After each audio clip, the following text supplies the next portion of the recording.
This is Robbie Eagles. This is the loosest in Australian wrestling, Adam Brooks. Hi, this is Mimic. This is 5-time the world's heavyweight champion, the Scrap Daddy himself, Scrap Iron Adam Pearce. This is Brian Alvarez, and you are listening to Wrestlebrainia Australia. Welcome to the show, folks. My name is Josh Armour, and thanks very much for downloading Wrestlebrainia Australia. This is our first episode. Oh, yeah! G'day, this is Big Brody Marshall. This is Brian Alvarez. This is Dean Brady of the Millennials. This is the Jurassic Punk Sid Parker. How many of you guys have heard the term kayfabe? Hello, doggers. This is Jay Hunter from OSW Review. This is Matt Grim Basso. This is the loosest in Australian wrestling, Adam Brooks. This is Scrap Iron Adam Pearce, and you are locked in to Wrestlebrainia Australia. I in the game, I'm champion, I'm Triple H. Undertaker, I'm your maker, buried the brother like Kane. Ooh, 1-3, hit the tombstone, hit the choke slam on face. Ooh, yeah, like a macho heel, turn like country muscle. If you suffer like tomatoes, I'ma keep a couple models. Ooh, and you may call me HBK. When I'm tuning up the venue, best to get in my way. Ooh, yeah, I'm degenerate, I love it, yes, I love it. If you ain't down with that, then I got two words for you, suck it. Too sweet, put your fangs up. Too sweet, open up the club. Let's be busy, 23, got me feeling way too sweet. Hey guys, Tony Schiavone here, making chicken salad. That's sure gonna put some butts in seats. Here I was, blaming AEW for feeding you chicken shit, knowing you mindless millennials would be eating it up as if it were chicken salad, when it's really been your fault all along. Make chicken salad out of chicken shit. People is as people does, that's all there is to it. Put a square peg in a round hole, just never seems to fit. And you This is Bianca Belair. Hey, this is Kevin Owens. Hey, it's Seth freaking Rollins. It is the man, Becky Lynch. It's Rhea Ripley here, and you're listening to Wrestlebrainia Australia. Hello and welcome to Making Chicken Salad, the Wrestlebrainia Australia show, where we talk about everything going on around the world of wrestling. And this week, that means right here in Australia. I am a man with a fragile body, Lachlan Albert. I'm joined by a man with a fragile ego, Todd Eastman. Todd, how you doing? I knew I was going to get that one. As soon as you fuckers started, I'm like, the ego's got to come this way. And the man with the fragile mind, Jeff Setti. Jeff, how you doing? It's all the medicine, Lachlan. All the medicine I'm on. Yeah, and we know about what kind of medicine Jeff's Medicine. on. Welcome to a... Welcome to a massive show here, especially to people like Tim Wilkes. Evening, Tim, who is in the chat here at twitch.tv/WrestleRadio Australia, ready to chat with us, speak back, give his thoughts on what has been a huge weekend wrestling down under. It was lovely meeting Tim this past weekend, as it was meeting so many people. I think there's going to be a lot of positives today on the show because, of course, this past week in Perth was a massive weekend full of professional wrestling and adjacent events. Retro Bishop in the chat telling Jeff to get better. We all hope he gets better, but he's been doing this for over a year now, and he's still I've been trying to get him to get better. It's like, get good, mate. Yeah, I'm still on the medicinal. It's on the medicinal? Oh, okay. The medicinal. That's it. Medicinal. Retro Bishop says, "Find God." So it's going to be a big, stacked show full of stuff to talk about. To be fair, Jeff got something viral on the weekend, so I mean... Well, let's talk about that first. Let's talk about the fact that, I mean... Jeff's like, what do you mean? Skipping forward a little bit here to the show, or skipping backwards to the show that we uploaded just over the weekend. Jeff went backstage at Elimination Chamber in Perth and managed to talk to some people, did you, Jeff? What was the press thing? Yeah, look, it was the media thing. There was obviously the press conference, if you like, with Triple H and Seth and Michael Cole and Corey Graves and some others, and that was a Tiffany lot of fun. Stratton, but then, obviously. Yep, and Rhea, and it was on the network, and then they took took certain people with media passes, and sadly, I was the only one here to be able to get one. Next time, Lachlan, I give you my word. And they kind of scuppered us off upstairs in rooms to meet a few people. And it really was literally a case of, grab this person and talk to them now.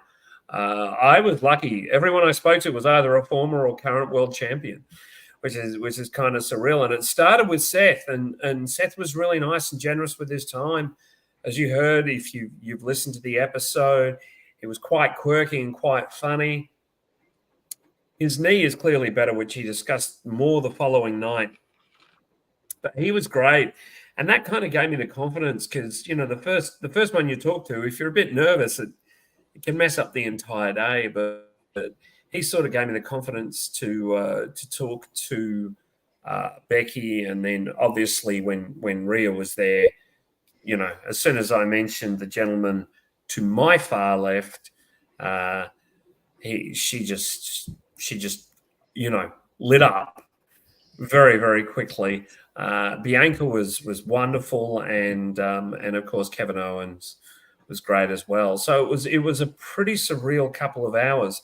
Of note, Wahlberg wanted to stick around, and Waller wanted to stick around, and Rhea definitely didn't want to leave. She was loving the attention she was getting, and a really nice person. They were all really lovely and generous with their time. The funniest one was Kevin Owens just walking around, just being a dude, just like getting food and getting drinks and kind of having some fun with that. So it was a nice afternoon. There were one or two more I wanted to talk to, but because of a variety of circumstances, I couldn't. But I think the results were quite good. Yeah, and we should mention not only were the results quite good from our perspective, a few media places have picked up something that was said to you in the Seth Rollins interview, where exclusive to Wrestle Radio Australia, he repeated some words that John Moxley may have used towards CM Punk. Yeah. There was. He knew exactly what he was doing when he did that, and he kind of went, fragile mind, fragile body, fragile ego. Would you would you like me to play that? I'll see if I can play that. Hang on. If you want to play that. Where are we? Technical wizard Todd Eastman over here. But it was like I'm talking it up that much. Michael Lee is exactly right. He'll always be Wahlberg to us. We saw Coliseum 2019. Some of us were there. Here we go. I was really lucky with his injury. Anyway. I mean, I don't want to say I told you so, but me and a lot of other people told you so. What's the line? Fragile mind, fragile body, fragile ego. I think somebody that I know said something like that about him. And it rings true. So look, here's the deal, and I told him this in the ring. I'm like, you want to find your way to me in the World Heavyweight Championship, you're going to have to work for it. The deal is, he's just going to have to work a little harder now. I hope to see you guys tie up someday. Oh, well, that makes one of us. Yeah, he was a fantastic clip right there. Yeah, he was certainly very, very interesting to talk to. None of them, interestingly enough, kind of held back anything. It pretty much seemed that any questions were open. Obviously, I didn't want to go into the whole, former chair thing. I thought keep it nice, keep it light. And that way we got a good chance of being tapped on the shoulder for more work down the road. Well, we also said last week on the show that we weren't really going to talk about that until something new actually happens. Because what's the point? There's no real point doing exactly. That. So, and there's no real point bringing it up to them because, like, other places have already done that. Like Daily Mail had already done it and all that sort of stuff. So, the funniest thing I thought was because as he was doing them, he was sending them to me up here in Brisbane. And so I'm listening to him, and I've messaged him back going, "Do you realize what Seth said just then?" He's like, "No. What did he say?" I went, "Well, I was already moving on to Becky at that point."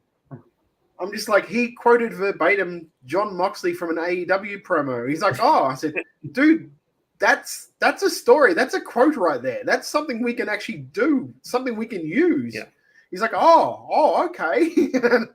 So, but yeah, but that, like, as you said, mate, that quote right there has gone about as viral as anything that we will probably ever have for us as a show, because I think, like, quoting, don't actually quote me on actual numbers, but if you add up, like, Fightful, Cultaholic, what's the other ones that have done it? Like, basically every wrestling media outlet and show except for Wrestling Observer have used the story and quoted Wrestle Radio Australia in that story, and it works out to being like something like Reports quoted it. I think MSN quoted it. Like, so it works out to be maybe just over 1 million views on that name, like the name Wrestle Radio Australia and the link to the video and all that sort of stuff. Over about 1 million views, and for a show like us, who, let's face it, we don't have a massive reach. We're Wrestle Radio Australia. We're an Australian show. And as the guys from Cultaholic did it, the accent, Wrestle Radio Australia. That was What Culture. What Culture? Sorry, What Culture did that. That's right. Yes, but just hearing those and seeing those quotes and seeing that stuff from those outlets.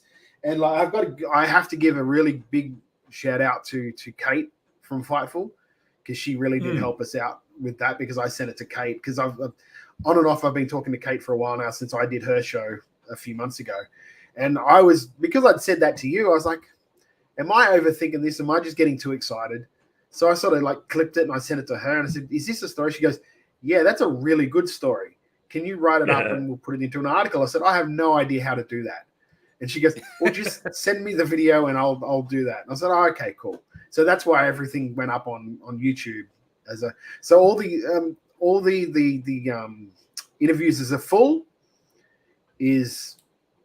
interviews is on our podcast and on YouTube as a full show, but also all of the individual interviews are also on YouTube as well. So if you don't want to listen to the whole show, if you just want to listen to Seth interview, the Becky interview, the Rhea interview, that they're all up there to easily be listened to. So it's a really good work by Jeff for someone whose first time it was too. And I know he was a tad nervous going into it. So he did really well. I was constantly going, you're doing really well. This is really good. Doing great, mate. Yeah, my whole strategy was just go in there and have a chat, and if I think of something on the fly, then I think of it. And I just thought of the Punk thing, like, in the moment. How's your leg? Oh, yeah, you were going to face CM Punk, weren't you? And obviously Rollins wants to keep that storyline going as well. I also got a compliment from a friend of mine who said you weren't trying to be too smart. And I think that was kind of nice to hear as well, that I wasn't sort of sitting there going, oh, you're working Drew McIntyre or whatever. Just be like, hey. No, but you were conversational, which always works. Because a lot of the ones that I saw, they weren't like that. They were really like interviewee guy, whereas you were just like, hey, how are you? I'm Jeff from Wrestle Radio Australia. Yeah, thank you. And as I said, next year we'll do bigger and better. Next year we'll have a Wrestle Radio Australia team that the wrestlers can pay to come and visit. Where the fuck did what bottle? Oh, this bottle. Jeff there. Stop showing. Yeah, whoa, green screen effects. That's right, big budget over here. So the Jeff interviews weren't the only bit of Australian-related wrestling content that happened over the weekend. Let's kick it off with an Australian company putting on a bit of a super show. That's right, EPW put on their Australian super show on the Friday night. We're aware that a lot of big names were in attendance, including Rhea Ripley, who was very poorly snuck in through the front door by Marcus Pitt. Good try, Marcus. I was 4 centimeters away from Rhea, so I've got that in common with you at least, Jeff, when she went into the building. But that being said, They did really well sneaking Kevin Owens and Steve Corino in there. They sure did. No one had heard about that. But the show was stacked. So let's start really quickly with the pre-show. This one had Cannon Connors defeating Elijah Henry, which I thought was fine. You know, nothing to write home about. But I'm just going to add in, before you get started, I'm just going to add in, I wasn't at the show, I didn't see the show, so I'm not going to comment on any of the matches because I don't know what they were like. I might ask some questions about the matches, but I have no idea what they were like. So I'm not going to comment on what I thought the match was like when I haven't seen the damn thing. Please, please follow that. And I believe Jeff also didn't manage to check out the pre-show, so I'll cover that quickly. Cannon Connors defeating Elijah Henry was definitely something to be on in the ring while people started coming in. After that, there was a pre-show tag match with Dos Itzwa in the form of Chadwick Jackson and Papa Germ, accompanied by Twitch, defeating David Streamer and Seth Tylers. I'll admit to being Biley. Go on, Todd. Yeah. How was Papa Germ? Because I know that's someone who Davis Storm has a big rap for. I was pretty impressed with Papa Germ. There was, you know, a couple of moments where obviously these two teams haven't worked with each other previously. So there's a little bit of that, you know, chemistry discovery that goes on in a first-time matchup. Well, and Streamer and Tylers have never tagged I at thought all. Papa Germ was... No, exactly. I thought Papa Germ was really impressive. David Streamer was there. And yeah, I think we've talked about Streamer as a wrestler a little bit before. I think he does the job he needs to do. He's very character forward, but I don't necessarily know that he was someone who showcased as well on this show. Chadwick definitely had a character that people got into. Same can be said for Twitch. Chadwick got a really big hot tag towards the end of this match and, you know, did everything that needed to be done off that. But I don't necessarily know that there was a lot of skills showcased there. But it was a pretty good hot tag. Seth Tylers, I am obviously biased towards. He's a Queensland boy who's been to Wide Bay more than a couple of times now. I was really impressed as always with Tylers. I think that it's a generic sexy gimmick. You know, it's been done plenty of times before, but he does it well. And he's a bit of a gun in the ring. I thought he really showed it off well. And it made this a match that I think was maybe a bit long for a pre-show tag, but not a bad match by any stretch. Even though some of the bits didn't work quite as well as the others. After that was Roman, and I don't know how to say this last name. It's Karguis, Karguis. I tried yelling at him how to say his name, but he just called me names. And he was defeated by Solomon Blackwell. Now, this may come as a shock, but I enjoy watching the wrestling of Solomon Blackwell. This was a straight-up technical matchup, with Rogan being the heel who would somehow slip out with a cheeky maneuver or a stomp on the foot and then get the upper hand, while Solomon is clearly beloved by the people who have seen him before because he is just silky smooth in the ring. Everything he does is absolutely superb, and this match was no exception. I think that, you know, having him as a face is a little bit disappointing because you don't get to see him doing those swift technical movements. You know, Michael Lee says Kargus is the phonetic way for it. Thanks, Michael. Appreciate that. That you and I are the wrong way around. But yeah, I thought that this was actually quite a good match. Haven't seen Rogan before. That was the first time for me for Rogan Kargus, but I think that he definitely held his own as the heel in the match, and Solomon's such a talent. I was yelling with a few of the guys in the front row that he's the future, and they all agreed. All of the EPW regulars seem to think that he's going places as well. So it'll be interesting in a couple of years when we're seeing Papa Germ and Solomon Blackwell in the top end of these cards. But that is for the future. After that was something that I'm going to straight up come out and say I think was a bad choice. And that was that they awarded some EPW 2023 end of year awards between the quote-unquote pre-show and main card, right? And I can see the logic behind this choice. The logic here was that match of the year was won by Taylor King versus Michael Morleone. So it gave them a chance to have Taylor King come out, be a, positive babyface, Michael Morleone come out and be a jerk, and that established them for later in the night. And then they had the most improved for the year being Lucas Fantasia, which I think was a good taster for the first match on the card. Made that everyone had already seen this character that was coming out.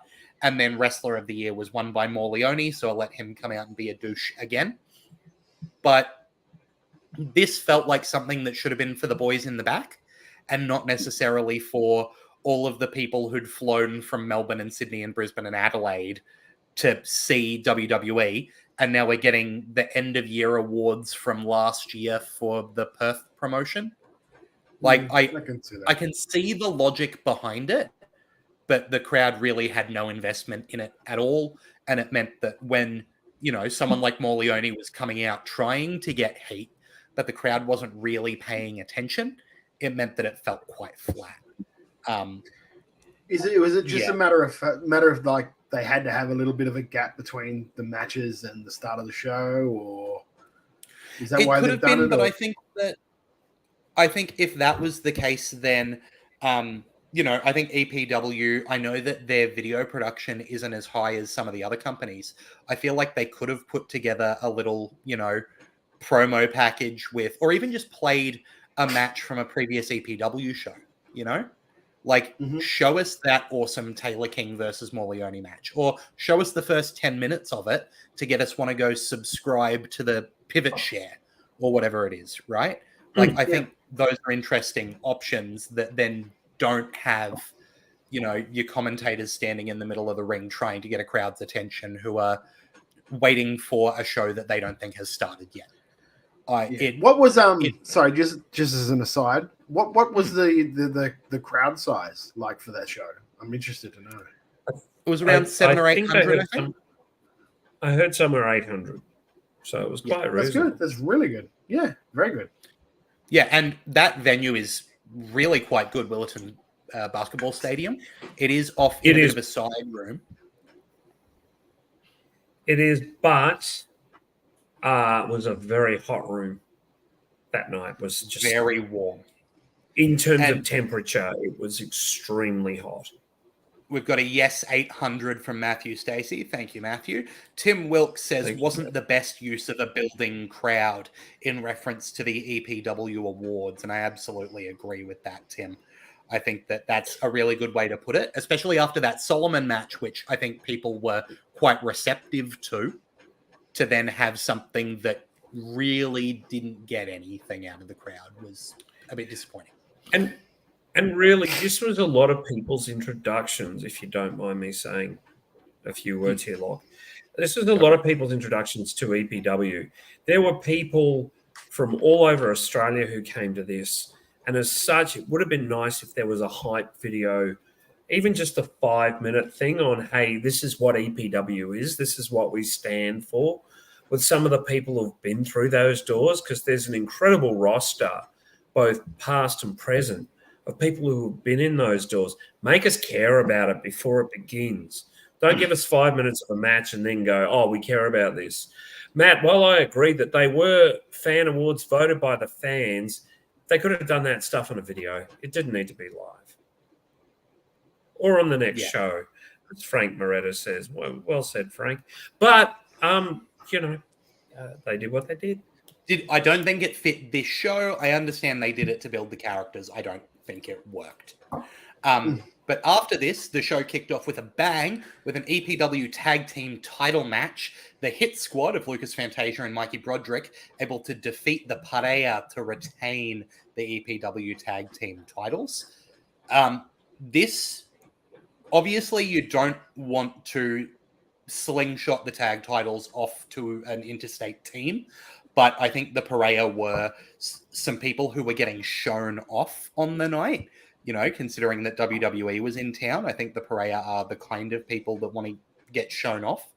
But when you've got someone like Mikey Broderick, who's such a ring general, he makes it so possible to have these kind of matches look great, go smoothly. And Lucas Fantasia, like we said, winning the most improved for 2023, really has a look and spectacle and character that can get a crowd invested and behind them.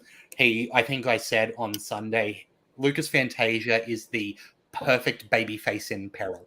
You can beat him from pillar to post, and with someone the size and athleticism of Mikey Broderick standing on the outside, waiting to get that tag, like it's a perfect tag team setup.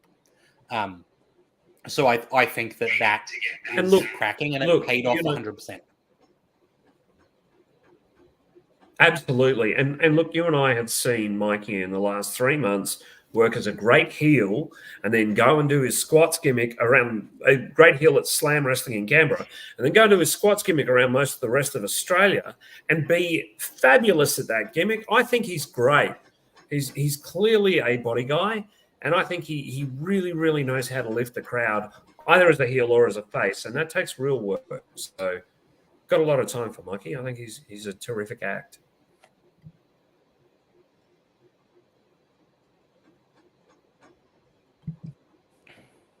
Yeah, and the Pereira aren't too bad either, right?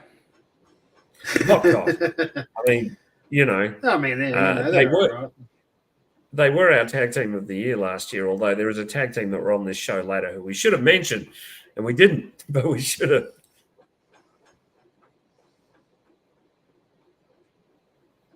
Are you right there, Lucky? Lucky. Hello, Lucky. So after that, there was a singles match between Robbie Eagles and... Hello, am I here? Yeah, are you on like a delay or something? Mate. I feel like we're talking to someone in America. You're still in Perth. Yeah, that's what it sounds like. 3. Anyway, let's continue 1. so we get through this. There we go. He's gone. He's ducking out. Oh. I think he's gonna reboot. Okay, himself. well, after that was I'll do it because let me talk about the match because then you can describe what it was. Okay. Sure. Because otherwise, I'm just gonna sit here with my thumb up my bum. Which no pleasurable, but can't do it all the time. Next match we had after this was Robbie Eagles defeating Hayden Zenith. Hayden Zenith just coming off, well, not just coming off, but coming off a World Series Wrestling tour where he beat Matt Cardona. So what was this match like, Jeff? Oh, this was terrific. I mean, Robbie Eagles is probably one of the best in Australia, and Zenith is right up there. It was quick, it was sudden. Zenith looked like $1 million. Like, Robbie gave Zenith so much offense, and he looked terrific. I'm going to, I'm going to give this prop because Zenith kept up with Robbie. I mean, Robbie's a great act. So yeah, it was a lot of fun. Interestingly, Robbie wearing shorts, which we don't often see, probably because of the heat, because that night was about 34 degrees, so it was quite warm. And then you add the temperature in that building was really, really high. Yeah, I gotta ask because I've been there like once and it wasn't really overly hot, but like, what is the heat like over there? Is it like dry heat or is it humid heat or what is it like? Because like up generally here, dry. It's humid as hell up here. So it's like 35 degrees up here is like 45 degrees. Like everywhere else. Yeah. So I'm just wondering what is, because I know that like WWE talked about how hot it was as well, especially during that press conference thing. But it's a dry sort of a heat. It was a dry heat. I mean, Friday night was very hot and very sticky because you're crammed. Like, they crammed 800 people into that facility. So, it was pretty warm. We were getting drinks like constantly because it was so hot. This was a terrific match. I was really, really happy with that match. I had a quick word with Robbie after the show, and he was saying how pleased he was as well. He really, he liked working with Zenith. Zenith. Yeah. Next match we have after that was the EPW Coastal title. And something you would have to say was, well, it was a massive upset because the title changed hands. Matt Hayter defeating Bruno Nitro for that championship. I mean, really, if you'd looked at it, if we'd have looked at this card from the outside and you're a sort of a quote-unquote smart wrestling fan, you're going, none of these titles are changing hands because these are just people that are flying in for the show, and that's just the way it is for these sort of shows more than often than not. So how much of it was a shock in the building when Matt Hayter actually beat Bruno Nitro? It was a bit weird because obviously Hayter was doing the comedy heel shtick, and Andy PWDU said, "Oh my God, is that internationally renowned wrestling journalist Jeff Setti?" Yes, it is, mate. Yes, it is. I'll sign later. I wanted to ignore that because the head's already fairly fucking massive. If you must know, the head's pretty big in the chat. I'm just saying. And for those that are here, I'll share some stuff in the break that I can't tell you about, but Todd knows about it with Becky. This was a shock because it was that thing of, the local guys are going to win and Hayter's there to make Nitro look good. He certainly did. There was a belt shot and a 3 count, and that was it. I mean, you forget that Hayter's very much in Australia, so he can travel to EPW and defend that belt quite a bit. He's also a really, really fun talent to watch. I like this match quite a lot. Bruno Nitro has a lot going for him. And in fact, because of what happened later in the night, I'd be surprised if he doesn't get a decent push towards the heavyweight because clearly something needs to be done. But this was a really, really enjoyable, quick. I mean, the EPW Coastal title is a 15-minute title, so it's like the old TV title, the old WCW TV title. So I really, really like this. I thought this was a really fun, good match. Yeah. I know I'm repeating myself a lot, but this had the crowd in the room and they really enjoyed it. And obviously, Hayter's great at being a heel. He really is. He's a lot of fun. Yeah. Andy PWDU just asked, so I'll just pop it up there. Have you heard anything from EPW about when this might be available for stream? I just sent a message off, so hopefully we might hear back. So we'll find out maybe. Or I'll say Andy, we don't know yet. Andy, the commentary was recorded live on the night, which normally isn't at EPW. So they're hoping to get it out by the end of this week or early next, is what I was told on Friday. Smart ass. I just messaged Brenton, that's all. I'll find out soon. Sugar. Next after this was the Ticket to Madness Rumble. Jesse Lambert, the flavor of the year, defeats Barry Starr, Chris Target, Erica Reed, Harry Starr, Hugh Beauty, Jake Taylor, Jimmy Townsend, Lena Cross, Marcus Cool, Mr. Juicy, Mr. Thompson, Noah Green, Pete Corelli, Ricky South, Robbie Hart, and Sam Cannon, the Tuckman, Tommy Knight, and Will Keatis to win the Ticket to Madness. What was this ticket for? What's the ticket do? It's a title shot later. Title shot. Oh, okay. This was fine, but Pete Corelli and Mr. Thompson did a mic spot. You know how the heels grab the mics and they chat. Yeah. And after about a minute and a half, they throw it in the ring and destroy it. And that's it. And Lachlan's back. Yeah, that's the spot. Hey, Lachlan. I'm just talking about the Pete Corelli, Mr. Thompson spot on Friday night. Is it over yet? Yeah. It went on for an interminably long amount of time. They should have cut it because that actually made the entire match drag. And for me, it was fine once they got down to about the final 5. But before then, it just dragged and dragged and dragged. I was quite frustrated by this. But despite the talent being excellent, I mean, obviously, Ricky South is just, he's terrific. And the winner was some guy who Lachlan won a shirt off at my show on Saturday that was signed by 2 members of TMDK in Damian Slater and Jesse Lambert. Damian Slater's signature specifically says that Jesse is not part of TMDK. It was very funny. We'll talk about that more after this. But this was fine. Look, it wasn't what I wanted from the Battle Royal, but it was a nice way to send people to the break. And boy, howdy, is Jesse Lambert just a little bit over with the kids. My goodness, they were all coming up to him. He couldn't. Yeah, I saw the photo that Lachlan got with him. Yeah, he's very boom, popular. boom. He's a very well, believe it popular or young not, man. Jesse actually came up to me. So did he stick that in your pipe and smoke it, Todd? And he said he With loves the words, listening to with the making word, chicken salad. I was going to say with the words, "Excuse me, sir, I need to get to the bar." No. That's not what he said. He said, "Oh yeah, my car's the red one. Could you bring it up, please, valet?" Can I do one? Can I do one? He said, "Excuse me, sir, may you please put on some deodorant?" Yeah, that's what everyone was saying. Well, that could have been anyone in that building.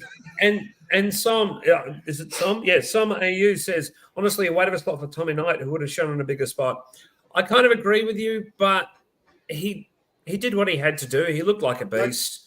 I love Tommy, there was were 8 fine. matches on the card if you counted 9 matches, something like that. So I mean, there's a limited spot for matches unless you have a like when I talked to Bobby Marshall last week. Like you could have a show where there's 20,000 matches on it, but you're just going to burn the crowd out. So it's just a matter of because I mean they could have also put Ricky South in his own match, or Will Keatis in his own match, or Mr. Juicy in his own match, or Jimmy Townsend in his own match, or Lena Cross in her own match, or Erica Reed in her own match, or even the Tuck Man, even what's his name? Will Marcus Keatis. Cool. Marcus Cool. Like so many people Cool. there. Yeah. I think it's the blessing and the curse of having a super show like that when you have that much talent. Like I know that like Bobby Marshall on the last show, he talked about something like he had like 30 or 40 people the day they announced it hit him up for spots on the card, but that blew out to by the end of the thing, about 100 people had hit him up saying, "I'd like to be on this show." So you got to pare 100 people down to a match card of like 7 or 8. So and then also not only that, like you've got that 100 people, but then also you've got your roster that you've got to sort of like, you can't just go, "Oh, we're not going to have any of our normal roster on because we've got all of these people from interstate coming over." That does nothing for your brand when everyone leaves. And I'm not going to name any names, but a couple of the people working ring crew were people from Brisbane who I think are standouts, right? The people I speak very highly of.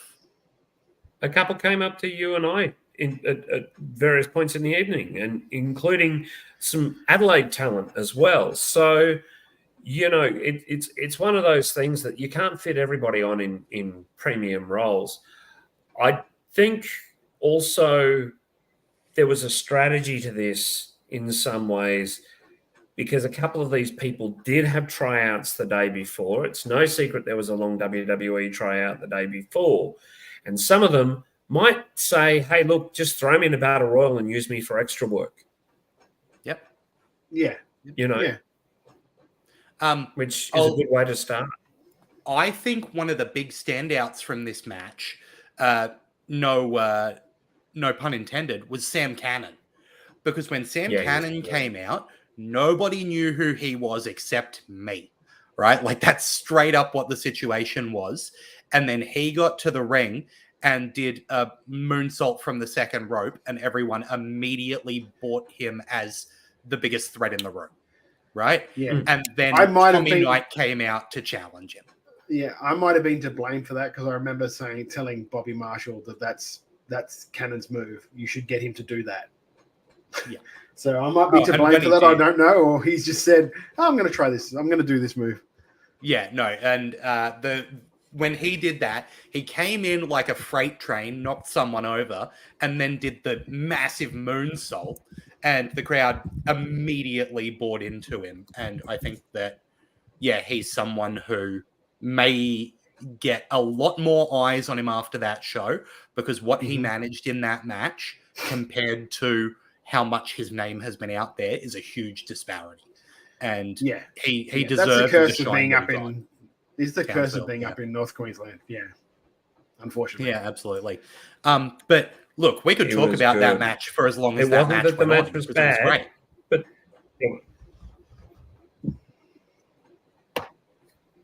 there was just drag in spots. That's all. And I think a lot of the drag came from a couple of spots, right? I think you take out that mic spot.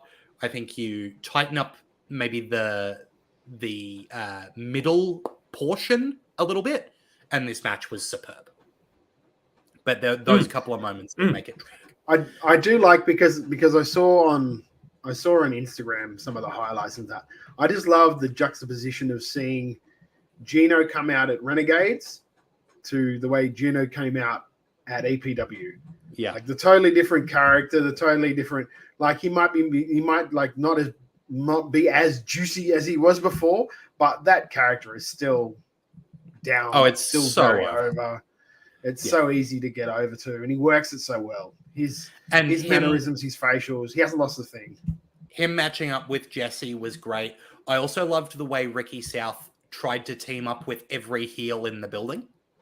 Every time a heel was dominating, Rick South went, yes, the two of us, let's do it. I thought that was fantastic. A lot of really good performances in this one.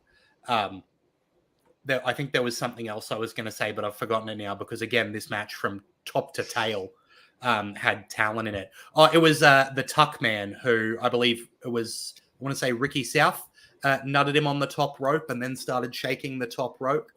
And the Tuck Man was just yelling, bugger, oh, bugger me, oh, bugger. And I thought that was so funny. Almost as funny as Caveman are complaining about his nipples scraping on the carpet outside the ring. But we'll get to that. I did not hear that because I was in the cheap seats while Lachlan was in the A1 I'm a Celebrity Look, seats. I'm sorry. I will not fucking hear this from Mr. Media Box. All right? Oh, thank you. I'm just saying I didn't hear the I wasn't there, so I'm going to defend. This is out of character for me to defend Lachlan. That's true. Dad, but I'm do not having a shot at him. I'm having do not give me, oh, woe is me, I had a normal seat for the EPW show when you sat in a fucking media box for WWE. How were and the poor old party pies you nosebleeds were in the given, middle Jeff? there. Hey, how was the air conditioning? It was actually really good. It didn't turn off. Fucking tell me how the other half lived. You prick. All right, Anyway. after the intermission was See, this is the me match. just like shit stirring because I wasn't there at all. So I was like, fuck you both. Yeah, That's right. yeah. Gotta get it- Fight. Bit of FOMO there, Fight. Tom. Fight. Now it's revenge. And Alex Fireheart's exactly right. In a perfect world, they could have done 2 nights. And fully agree. In a perfect world, this would have been a 20-hour show. But you know, we talked about that like off air, just with the glut of stuff that was on in that weekend. There was barely enough. Like there was enough people, but probably not enough money to go around to be able to attend and go to all these things. So it was just like if you'd have tried 2 nights, God, who knows? The second night might have bombed. And when would have you done it? Yeah, we could have when fit would a have you few done more it? in. We could have fit a few more in at Brainia. I'm not going to say otherwise, but everyone seemed entertained. Got some nice feedback. Yeah, but like Well, I look, said, it doesn't PWA matter had a show I didn't go to, right? Yeah, PWA had a show on what was it, the Thursday night? Yeah. Yep. And as Tim Wilkes said, WWE took it all. They took all the focus. You know. Well, that was the idea of it. That was they were the draw. They were the draw. That's what got all those people. That it was worth every cent of the $5 million that the WA government paid WWE to come over. Every cent. Yeah. Because they would have made that back and more. Yep, absolutely. So after the intermission on this Super Show was my most anticipated match, the Untouchables versus the Velocities. I mean, like, you know, hook that to my veins, right? And I feel that they delivered. This was my match of the weekend. Part of that is that, you know, I bought into the hype of these two teams going up against each other. And seeing some of those moves up close, like that outside in German that Pitt does, is insane. It's ballistic. Yeah, I thought this was great. The velocities were quick, speedy baby faces. The Untouchables were technical, powerful heels. And it was great. And the Untouchables won, and I loved it, and I want to see more of it. Yeah, I said to Bobby on the show before, like the weekend, that looking at that card, that match had the potential of being like Aussie Open velocities. Just from the two guys that they're working with and their style as well. I just figured that just looking that on paper, I'm like, that's a match that would sell tickets, like to me anyway. Slater and Pitt are so good at what they do. They really are. And it's a rare match because sometimes the velocities get criticized for being a little light. Like they don't really sort of hit hard. They kind of pull a little bit, but they didn't in this one. They really, really went to town. And four guys who clearly enjoyed working together. It was a great match. Really was. I really enjoyed this. I agree with you, Lachlan. It was probably the match of the weekend. If anything, I think it suffered a little bit from feeling like WA versus New South Wales. So I think a lot of the local crowd were cheering the Untouchables as the hometown boys against interstate competitors when, especially because later in the night, you literally had Team WA versus Team Victoria. So this felt like step one of that match. And so you end up with the team that clearly should be the heels getting cheered by a section of the audience, which makes it feel a little strange. But, I mean, just put on this match everywhere that it can be put on, please. I'll fly around the country following this match. I wanted more of it again the next day. I thought that they should have put it on at Optus Stadium. I was blown away by it. Thought it was great. Yeah. Yep. No argument from me, Lachlan. You knew I wasn't going to argue on that one. No, absolutely. After that was a match that I think in ring, unfortunately, didn't work as well as it could and should have. And that's the RCW Grand title on the line with Delta defeating Michael Morleone to retain that title. This one, Delta looked like a bloody superstar. Delta had the full Goldberg entrance with the door knock on the screen, walking to the ring with the Goldberg theme before appearing to her own theme up in the rafters and coming through the crowd. Can I ask a question? Was that Xander as one of the guards? I didn't notice Xander, but it might have been. I could be wrong. I could be wrong. Yeah, I didn't see him, but I also wasn't paying attention to the guards. Cool. Because I could actually see Delta from where she was supposed to come out. So I was like, how's she in two places at once? Ruin the illusion. And look, David Fort just followed that through with the Untouchables saying, got to support the local guys even if they flipped us off. Right? So that's, that attitude that was in the tag team match. Morleone playing a classic heel here, accompanied by Chris J. Lazarus, just being very, very unresponsive to the crowd while Lazarus yelled at everyone. And Delta looked like an absolute beast. And this kind of had the problem of, in order to represent Delta the way she needs to be represented, Morleone needed to feel fairly outmatched and cheating her in order to stay on top, right? But everyone kind of knew that this was a showcase for Delta. So whenever Morleone was on top of the match, there wasn't all that much heat to it because it felt inevitable that Delta was going to get back up and showcase what she could do. And so I think that was a factor that dragged it down a little. And I also think that Lazarus kind of did his job, but everyone wanted to see Delta. And in his job, he was making the match not as focused on Delta. And people were just like, I think less like heel annoyed and more had that go away heat of, come on, I want to see Delta wrestle a match. Is that more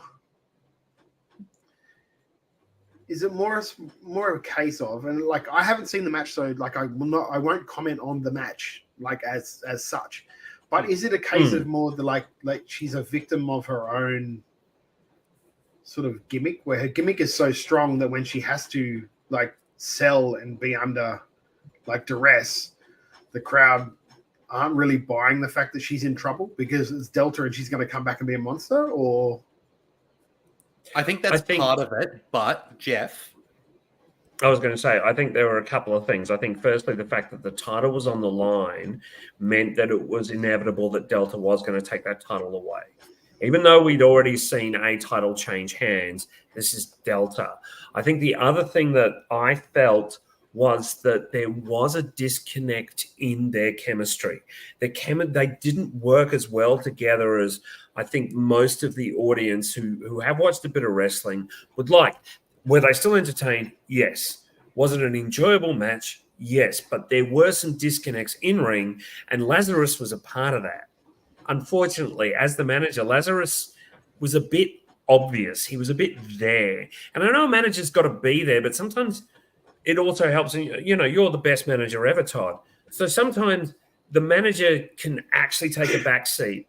And it didn't seem that Lazarus was taking that much of a back seat. Look, and there was a disconnect between the two. And you know, it was a bit of a shame. I've always worked to the theory that like I'm only supposed to be there when I'm supposed to be there, and you're not really supposed to see me until that time.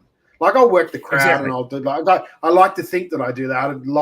Lockie sees me work more than pretty much anybody. I like to think that I sort of like stay out of things until I'm supposed to be in things. So I don't know if that. Yeah, don't get me wrong. Don't get me wrong. Lazarus is great. He's a great manager, but it just in this instance, I don't know whether he was told to stand close by or what. It created more of a disconnect than I personally would have liked within the match.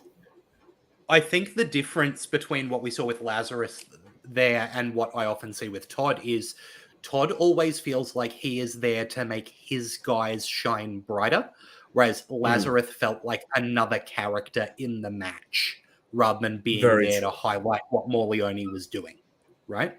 I also think part of this mismatch might be that the two have actually quite similar styles, right? They're both very like heavy, meaty, brawling powerhouses. And I think that led to kind of not an exciting dynamic between them, which is a bit unfortunate. You know what I mean? Like, I think that when you've got someone who is beefy hit big, you need to have a different style to match up to that. Or it needs to be the most bombastic, big meaty men slap and meat nonsense that you can get. So when you were trying to have Delta as a babyface in Peril, but they're both just big meaty people who slap meat, it didn't feel right. Whereas if Delta was more of a technical wrestler, it would feel right to have a big guy keeping her down. Or if she was a high flyer, having a big guy keeping her down would make sense. Or if she's a big brawler, then having a technical wizard work limbs to keep her from getting momentum, that'd work. But I feel like Tim Wilkes is exactly right. Meat Madness is AEW this weekend, and that's going to be Meat Madness. But this match wasn't Meat Madness. It was two meaty people slowly, doing leg stretches. And it doesn't work for those two people. But at the end of the match, with the crowd popping? Oh, crowd were ballistic for Delta.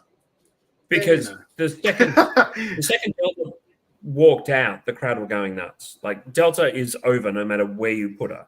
She is which is amazing because that was her first time. Yeah. At that, at EPW. I think there were enough MCW and RCW and PWA and fans from all over Australia that were in there and know how over Delta is. So that kind of gave it that extra.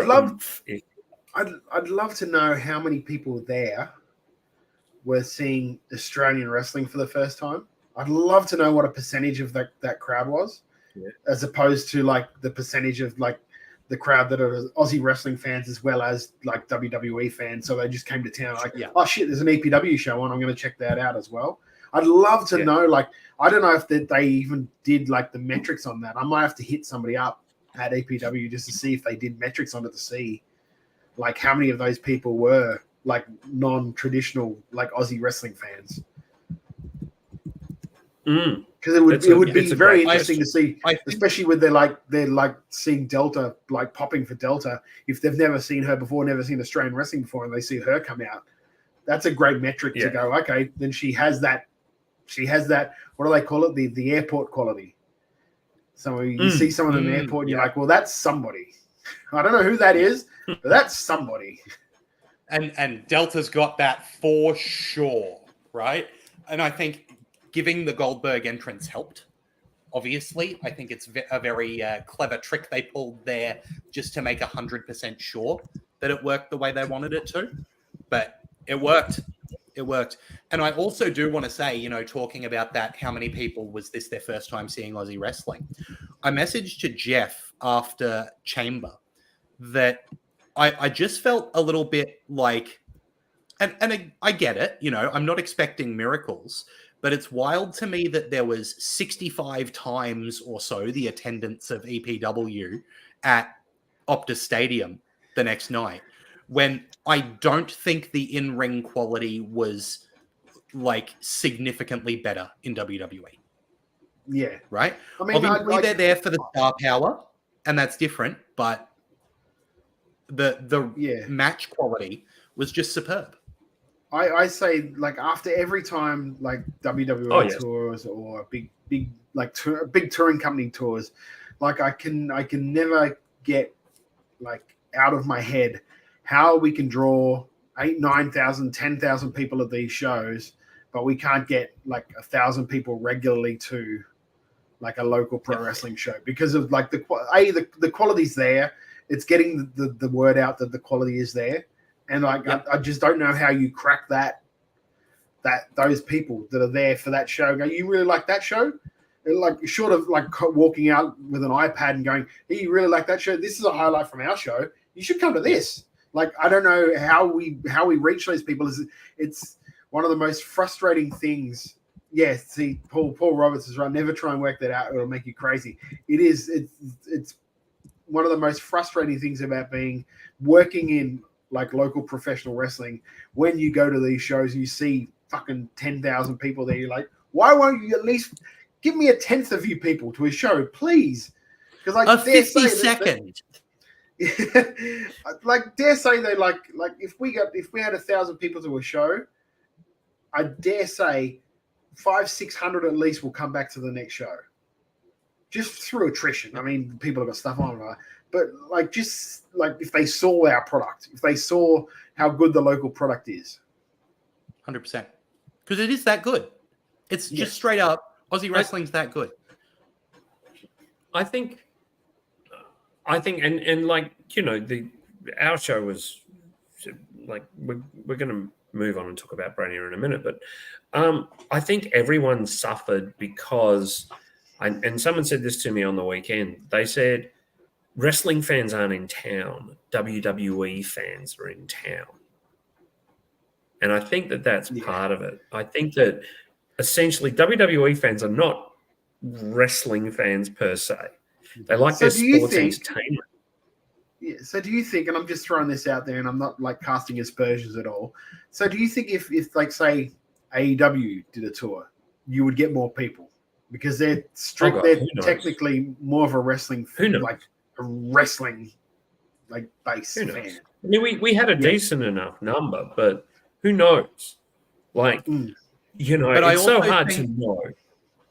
And we'll get back to this final match on the Super Show in a moment, but it's also interesting to see just how many casual WWE fans will go out to a show, right? Yeah. Old mate behind me did not know who Tiffany Stratton was. Not only that, didn't know who Liv Morgan was, but was so excited when Becky Lynch came out, right? Yeah. Because there are people who just watch WrestleMania.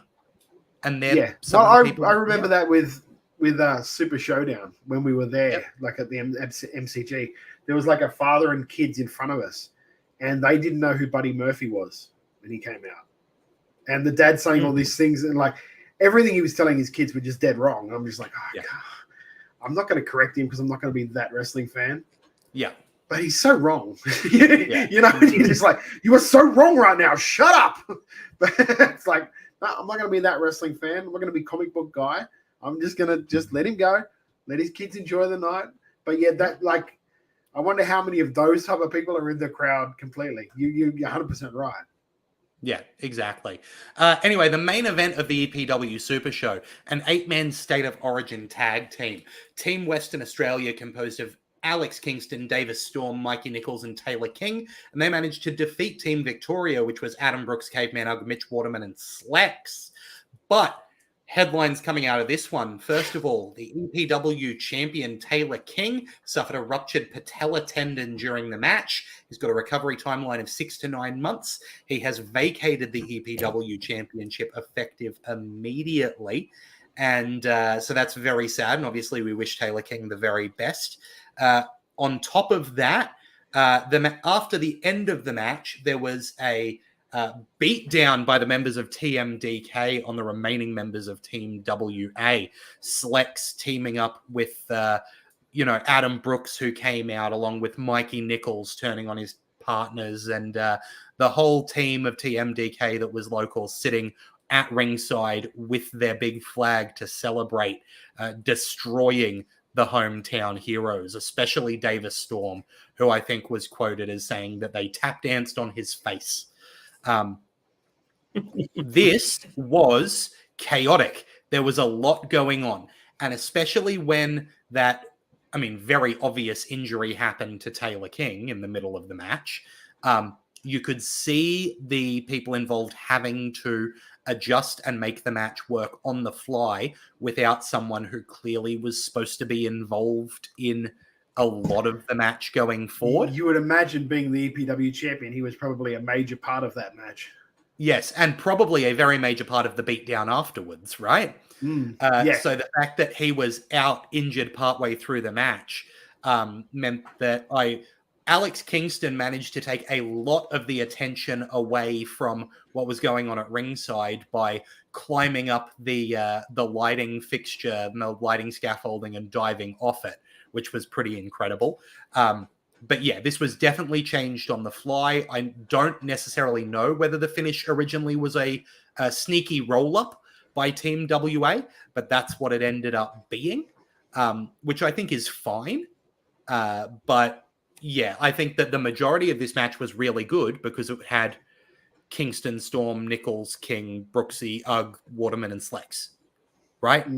Like, of course it was. I suppose it's, if the match was good too, it's also a credit to all of those guys in the ring if they had to change like stuff on the fly. Like, it's a credit to those guys who are in the ring that have to do that, especially since you would imagine that Taylor King would have been a massive part of that match, just because, like I said, he's the EPW champion. He's the guy that they would have wanted to showcase in that match. And just that, to lose him, how far into the match did they lose him? About 3 minutes in. It wasn't long at all. It was about 3 to 5 minutes shit.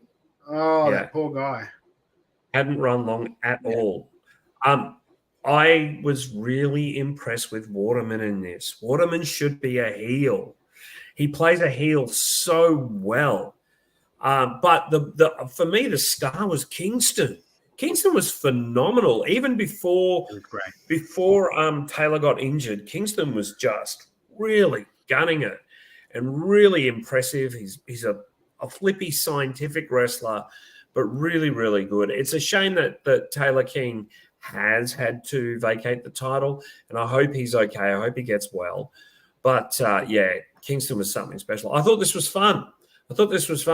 Robbie, I think Robbie was suitably impressed as well because he was standing next to me for some of the match before he goes, oh, shit, I got to do a run-in. and then ran in. So, yeah, he was really fun. I thought this was a great finale. I actually I would have closed with the Untouchables. I'd have reversed this and closed with the Untouchables. But you could have done it with the way they had it planned. The ending. Obviously, that's going to feed into something with Slex taking the belt and stuff like that. Yeah, especially noting Slex walking out with his belt and the belt from Taylor King out on his shoulders, right?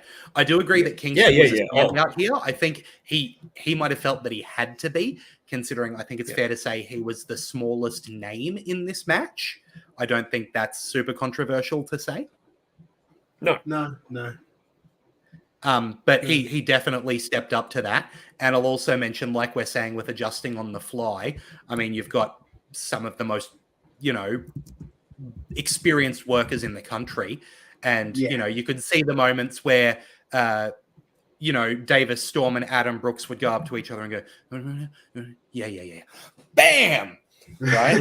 And you could tell that things were having to be worked out. But I think that with everything there, they managed to make a pretty solid match with some really impressive moves and performances that still got to the finish that they wanted. So overall, I think that this show was fantastic. I loved it. Had a great time. Yeah, absolutely. Now, before we go to a break, while we're talking about things that happened, on the Aussie side of things, was there some kind of wrestling trivia show thing that I recall happening before Elimination Chamber? You went. I don't know. You were there and won a T-shirt, so I guess it might have. Look, just a quick thank you. Thank you to everybody. Did he make you sit in the nosebleeds for that too? Of course. Yeah. No, okay. One VIP spot. You're a bit close to me, look. You're a bit too close. Look, thanks to everybody that came out and watched the show on Saturday. We had a lot of fun. People are telling me how good Ty was. He clearly enjoyed himself, even though I renamed him Davis. Thanks to Tim Wilkes for coming out and saying hi. Thanks to some of the other Wrestle Radio Australia listeners who came out and saw the show. Just letting people know that tickets are already moving for the Melbourne Comedy Festival shows, which are April 7, 14 and 21. So, and Lachlan, you came out. I thought it was so much fun. Look, we had such a hoot. We know that I'm biased, but I genuinely think Wrestlebrainia is an absolute blast, right? And Tim Wilkes agrees. He's said in chat it was a great time. It's the kind of show where until you see it, you can understand from the description what it's going to be, but then you get there and you realize just how much of a blast it is, right? I think the description I use the most is imagine Spicks and Specs, but instead of about music, it's about pro wrestling. And it's genuinely, it's as good as Spicks and Specs, right? It's everything that's enjoyable about that show and also all the goofiness of pro wrestling. It's an absolute blast. Now I need to bring up a bit of a serious matter about Wrestlebrainia. And that is about the behavior of a Mr. Brent Welch. I would like to apologize to him because of Brent. He is now threatening to get me chopped at some point. So I don't know what that's going to lead to. But I won't take Welshie slander. Not in my house. I'm sorry. No, all right. Stand up, guy. So basically what happened, for anyone who wasn't at the show, Ty is a guy who's a bit of a Brainia super fan, I would say. Ty was in the front row, and with Davis Storm not being the best at wrestling trivia, Davis asked Ty to come in and sub in for him, which Ty did to an incredible degree, showing himself to be an Elimination Chamber savant. And so Welchie got chopped by the referee, which was the bet he made at the start of the show. And he's bitching about it, saying that he didn't lose fairly. And saying that the loss needs to be rescinded, and he also needs to rescind the chops by giving one to you. I should add. Oh, is it Welshie chopping you? Oh, you should be fine, man. Don't worry about that. Shit. The referee was Robbie Eagles, so he got chopped. Actually, by one of the hardest. Can I chop Jeff? Please. No, you're not going to be here. I'll find a fucking. If I'm offered a chop, I would find a fucking way. Start walking now, Todd. Elimination Chamber, you won't get a fight, but to chop Jeff. If you don't think there's going to be like 2 years worth of fucking angst coming up in that chop, brother. But sincerely, thank you, Tim. Thank you to everybody else. Thank you, Lachlan and Mickey and Liam and Karina and everyone who showed up and watched the show and has continued to say such amazing things about it. It really means a lot. If you're in Melbourne on those 3 dates, come and check it out, 17th, 21st. And I also, in all sincerity, just before we go to a break, I have a huge thank you to the man on my far left, because Todd did set up that media pass for me. He did speak to WWE Australia and make sure that I was somewhere on the list. And I can't thank you enough. It was an absolute bloody privilege to meet most of those people. And if you hang around during the break, after we play the video, I'll just tell you all a quick story that was quite amusing. So you definitely want to be here at twitch.tv/WrestleRadio Australia so you can hear that.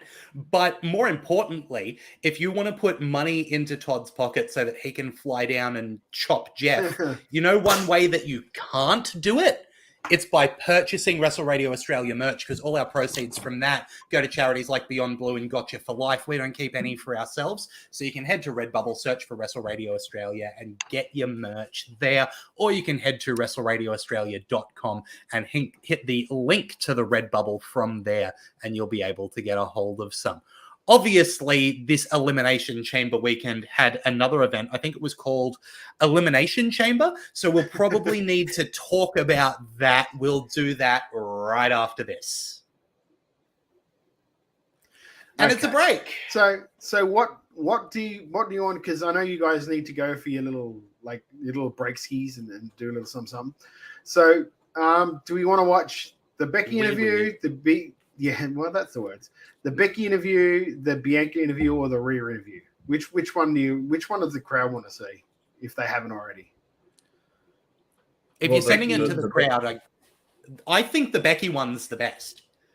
The Bianca one's actually play the Becky one, because I can tell the story about what happened. The Becky one's fantastic. I reckon put on the Becky one. Okay, so boys, you've got 3.5 minutes. All right, gotcha. Okay, 3-minute piss warning. We'll be back right after this. Hi, Jeff here from Wrestle Radio Australia, talking to the man, Becky Lynch. How are you going, Becky? I'm going great. What do you think of Perth so far? I love it. Really? Love it. Well, it's a little island, really, isn't it? It'd be a lot like home, except about 80 degrees hotter. Yeah, 100%. But I like that, when I moved over to America, first I lived in Florida, but now we live in Los Angeles. But it's been raining there, and it's been cold. And sure, you don't move to Los Angeles for the rain and the cold. No, you don't. And so it's nice to get some proper weather. Now you're going into the chamber tomorrow night against 5 incredible competitors. Yes. Who do you think is your toughest opponent in there? Well, I know who's my toughest opponent because I've faced them all. I haven't really faced Raquel, but most of them I've faced before, and I know Bianca is everything that she says she is. Yeah. And the last time I held the championship, she was the one.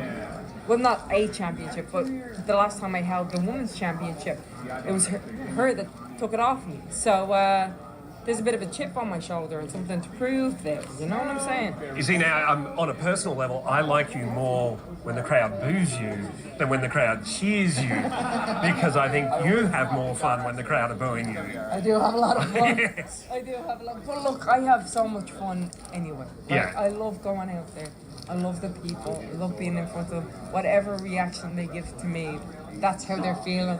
They're honest, right? Whatever you say about wrestling fans, you can never accuse them of not being honest. And so I love that. Right. Now, you were famously close to actually throwing it all away and giving it away and doing something else. Because you were an airline hostess I was an airline hostess, I was an actor, I was a stunt woman, I was a personal trainer, I was many things. But now you're living your dream. And now I am the best at what I do, yes. You've got to have that confidence, don't you? I do, yeah, I do. And it's taken me a long time to get here because, you have stars that come in the door. You look at Bianca, you look at Charlotte, you look at Rhea Ripley. When they came in the door, please come in, let me throw some roses at your feet. When I was coming in, there was somebody with their hand trying to push me out. I'm like, no, I'm getting in here, And so I've constantly been overcoming the odds, and I constantly have a chip on my shoulder. But I think that's what allows me to keep working and keep striving to be better than I was yesterday. have a better match than I did last week or last month, and so having that chip is always going to keep me striving towards being the best. Fantastic. Even though I am the best. You are. Now, I've just got a couple more quick questions. I know that you're really busy. Firstly, do you and Seth get outfits from the same person? Yes, they we are do, actually. Yes, outstanding. yeah. King Troy, shout out. They are absolutely outstanding. And so you beat, let's say the dream run happens, you win tomorrow night and you go on to face Rhea at WrestleMania and you beat Rhea, which, as an Australian, that's breaking my bloody heart to say that. What's next? Let me break your heart. Let me break your heart. That's what's next. Then it's insisting that title becomes the most important title in the company. I love to hear that. She's fantastic, isn't she? Oh, an absolute sweetheart, a really lovely person who just lights up the room. Like all three that I managed to talk to in Bianca, Rhea, and Becky just light up the room. Phenomenal people. I'll just quickly tell this story before we do it on air. Todd, you don't mind Finish your party pie, mate. No, I'm fine. Yeah, he's still eating the party pies from the fucking media box. Yeah, I took them all home. I brought them all the way back to Melbourne yesterday. Qantas wondered what I was doing with 30,000 fucking party pies. Well, it probably would have been the best food send on that fucking airplane for a while. But so I speak to Seth first, and I say, when I asked him who he wants to face in the chamber, and he rattles off the name, I said, "So you don't really give a shit?" "Sorry, we swear on my podcast." And he goes, "I don't swear, baby. I'm all about the kids, right?" So yeah, that's fine. Sorry, I didn't, move on with the interview. And I get Becky, and at the end of each of the interviews, as Todd will tell you, I get them to go, "Hi, this is Seth Rollins, and you're listening to Wrestle Radio Australia," or whoever it is. Because it's really cool to have those. So I said to Becky, can you do a "Hi, it's Becky Lynch and you're listening to Wrestle Radio Australia"? And she goes, "Of course I can." She goes, "Hi, it's the man, Becky Lynch. You blah, blah, blah, blah." It's a trotter. And she said, "I'm really tired. I'm sorry." I said, "That's fine." And then she goes, "Hi, it's Becky Lynch. You're listening to Wrestle. What the fuck's it called?" And then I said, "You're right. It's called Wrestle. What the fuck's it called? Let's go." And then she did it perfectly. And it was really sweet and really funny because we were both laughing. Like when you hear it, we're both actually laughing quite a bit. But yeah, she was great. Really sweet and really funny. Mike, you'll never hear it. What was that? I said, and you'll never hear it. No, you won't. There you go. Because I protect kayfabe, brother. WWE performers do not swear. Oh, dear. Except that one guy. That one guy. You know that one guy. It's been a big week. Big weekend, big week. It's been huge. Yeah. I know that on this weekend? Bloody hope not. No. Andy PWDU said, "Do you know anything about the PWA Lucha show?" I know that it was on the Thursday, and they announced that it was happening really close to the date. So I already had my flights booked and was not able to see it. Yeah, I'm wondering I'm wondering what the crowd was like, what the draw was. I'd assume it was okay, but I heard through the grapevine that it wasn't phenomenal. Oh, okay. Well, I suppose if you're not like advertising it a ways out. Maybe they didn't have the venue. Yeah, maybe they didn't have the venue till. Who knows? Who knows the machinations behind this? Believe me, when it comes to like not knowing if you've got a venue or not, yeah, sometimes you just don't know.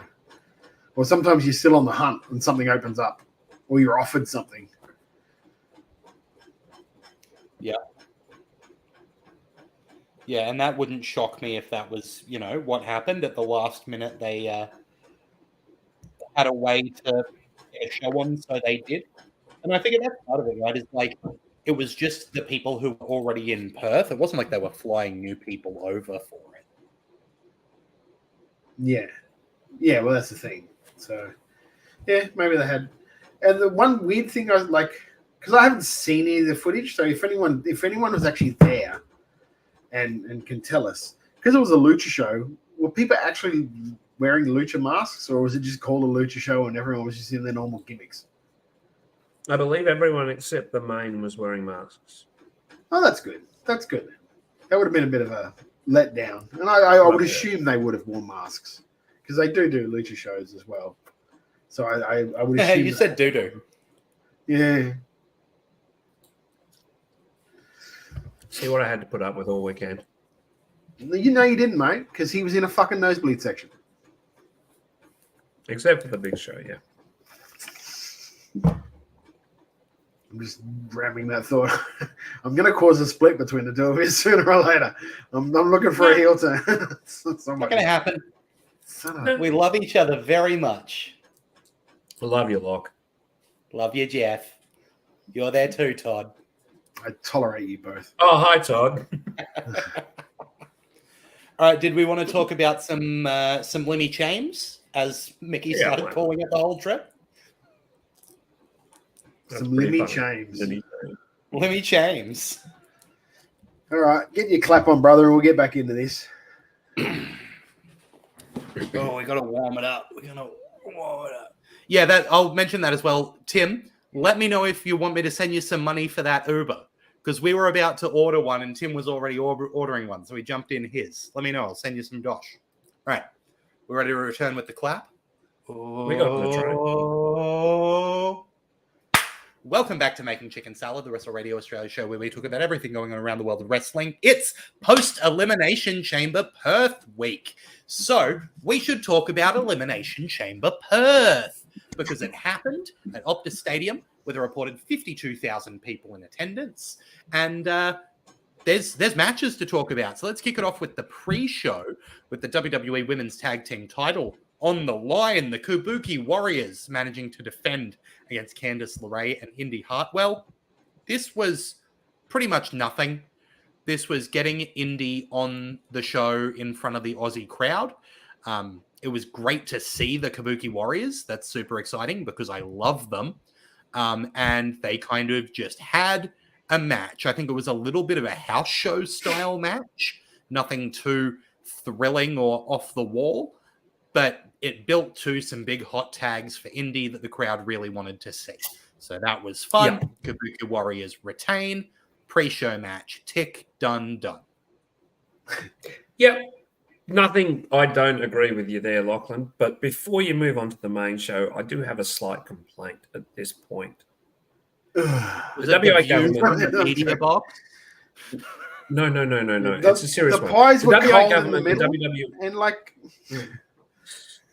The WA government and WWE went to great expense and produced a beautiful welcome to country. This was not played on the telecast, and I think it should have been. I think really it should have been because it was a very important and special moment for Indigenous Australians. And without trying to sound condescending, Australia values the welcome to country in 2024. And really, WWE should have just bought the extra 2 minutes of air because it wasn't a long one. It was a very short welcome to country, and I would have liked to have seen it get the respect it deserves. I could have swore I saw it. Or maybe I saw it online. I watched the replay, mate, and it wasn't there. Okay. And EPW said that they got some of it. Hard to know what they meant. There you go. Yeah, it was a good welcome to country. I'll say that. In the replay, we didn't get it. In the replay, it's cut completely. And I think that's interesting. A shame. Did you watch the replay of the pre-show? I was going to say. It could be on the pre-show replay. I will stand corrected. But it deserves to be on the main show. Yeah, but I mean, you've got to say too, like Triple H went out of his way to post about it too. Yeah. Like taking a photo with the elders and then posting about that, doing that thing. So I think they did more than what other people have ever done. Yes, true. To adapt to. It's just to me, copyright Lachlan, the welcome to country is a very, very important important and vital part of Australia's history. Patio Jamie says the live stream of the pre-show ended with a heavily edited short version of the Welcome to Country. I didn't. Were you there that weekend? Were you there on the weekend, Jamie Apps? No, he'll get back to us. Was it heavily Friend of the edited show, or was it Aria just very Magazine. short? And Andy PWDU said they did more than they do in other countries as well. I quite like it. It's also more than most local companies do. That's very true. It is always good to see the local companies who do a Welcome to Country, or, you know, I'm not expecting local shows to get someone in to play music and a crew to dance. But it's notable that EPW, for example, has done the Welcome to Country or the Acknowledgement of Country for a long time. And having a Welcome to Country for this event felt right. I'm going to be fair here. Davis Storm about 18 months ago pretty much either tweeted or put out there that he wants every company in Australia to do a Welcome to Country. And, you know, obviously we at Wrestlebrainia have done a Welcome to Country for years, so we just jumped straight on that. But he definitely spearheaded a cause to get more Welcome to Country and more acknowledgement of country in shows, in local shows. Us crediting Davis Storm? No way. With that, WWE Elimination Chamber officially kicked off with an Elimination Chamber match for number one contendership to the Women's World Championship. This one ended when Becky Lynch won, defeating Bianca Belair, Liv Morgan, Naomi, Raquel Rodriguez, and Tiffany Stratton. There was one big name on the lips of everyone in attendance, and that was Tiffy time. People were going mental for Tiffany Stratton, which I think is very well deserved. If this isn't a star-making performance for her, I don't know what would be. Because Mate, she was those a chants for star. Tiffy time were everywhere. She was a star, but Naomi was the absolute drizzling shits. I don't understand what was going on with that. I was seeing people online and Twitter complaining that she was the first one eliminated. Like, oh, this is the treatment she gets when she signs back with WWE. Like, if I'd have seen her working at the start of that match, I would have said, yeah, send her out first because she's fucking stinking up the joint. She was terrible. I don't know what your guys' opinions were on it, but in my opinion, she was terrible. I think my opinion first was Naomi was there. She wasn't good. She wasn't bad. She was there. And she's in ring. I thought this was Becky's best match in ages. I think Bianca has now become something quite incredible. And, you know, Liv held up her end of the deal, and Tiffany was phenomenal. The only other one I thought didn't quite catch fire was Raquel. She really didn't. She got no reaction at all when she walked out.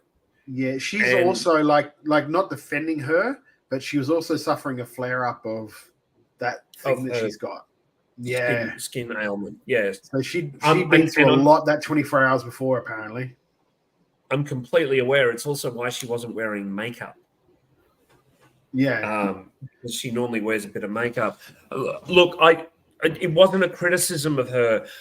It was at the beginning, the crowd did not react when she walked out. That's what I'm saying.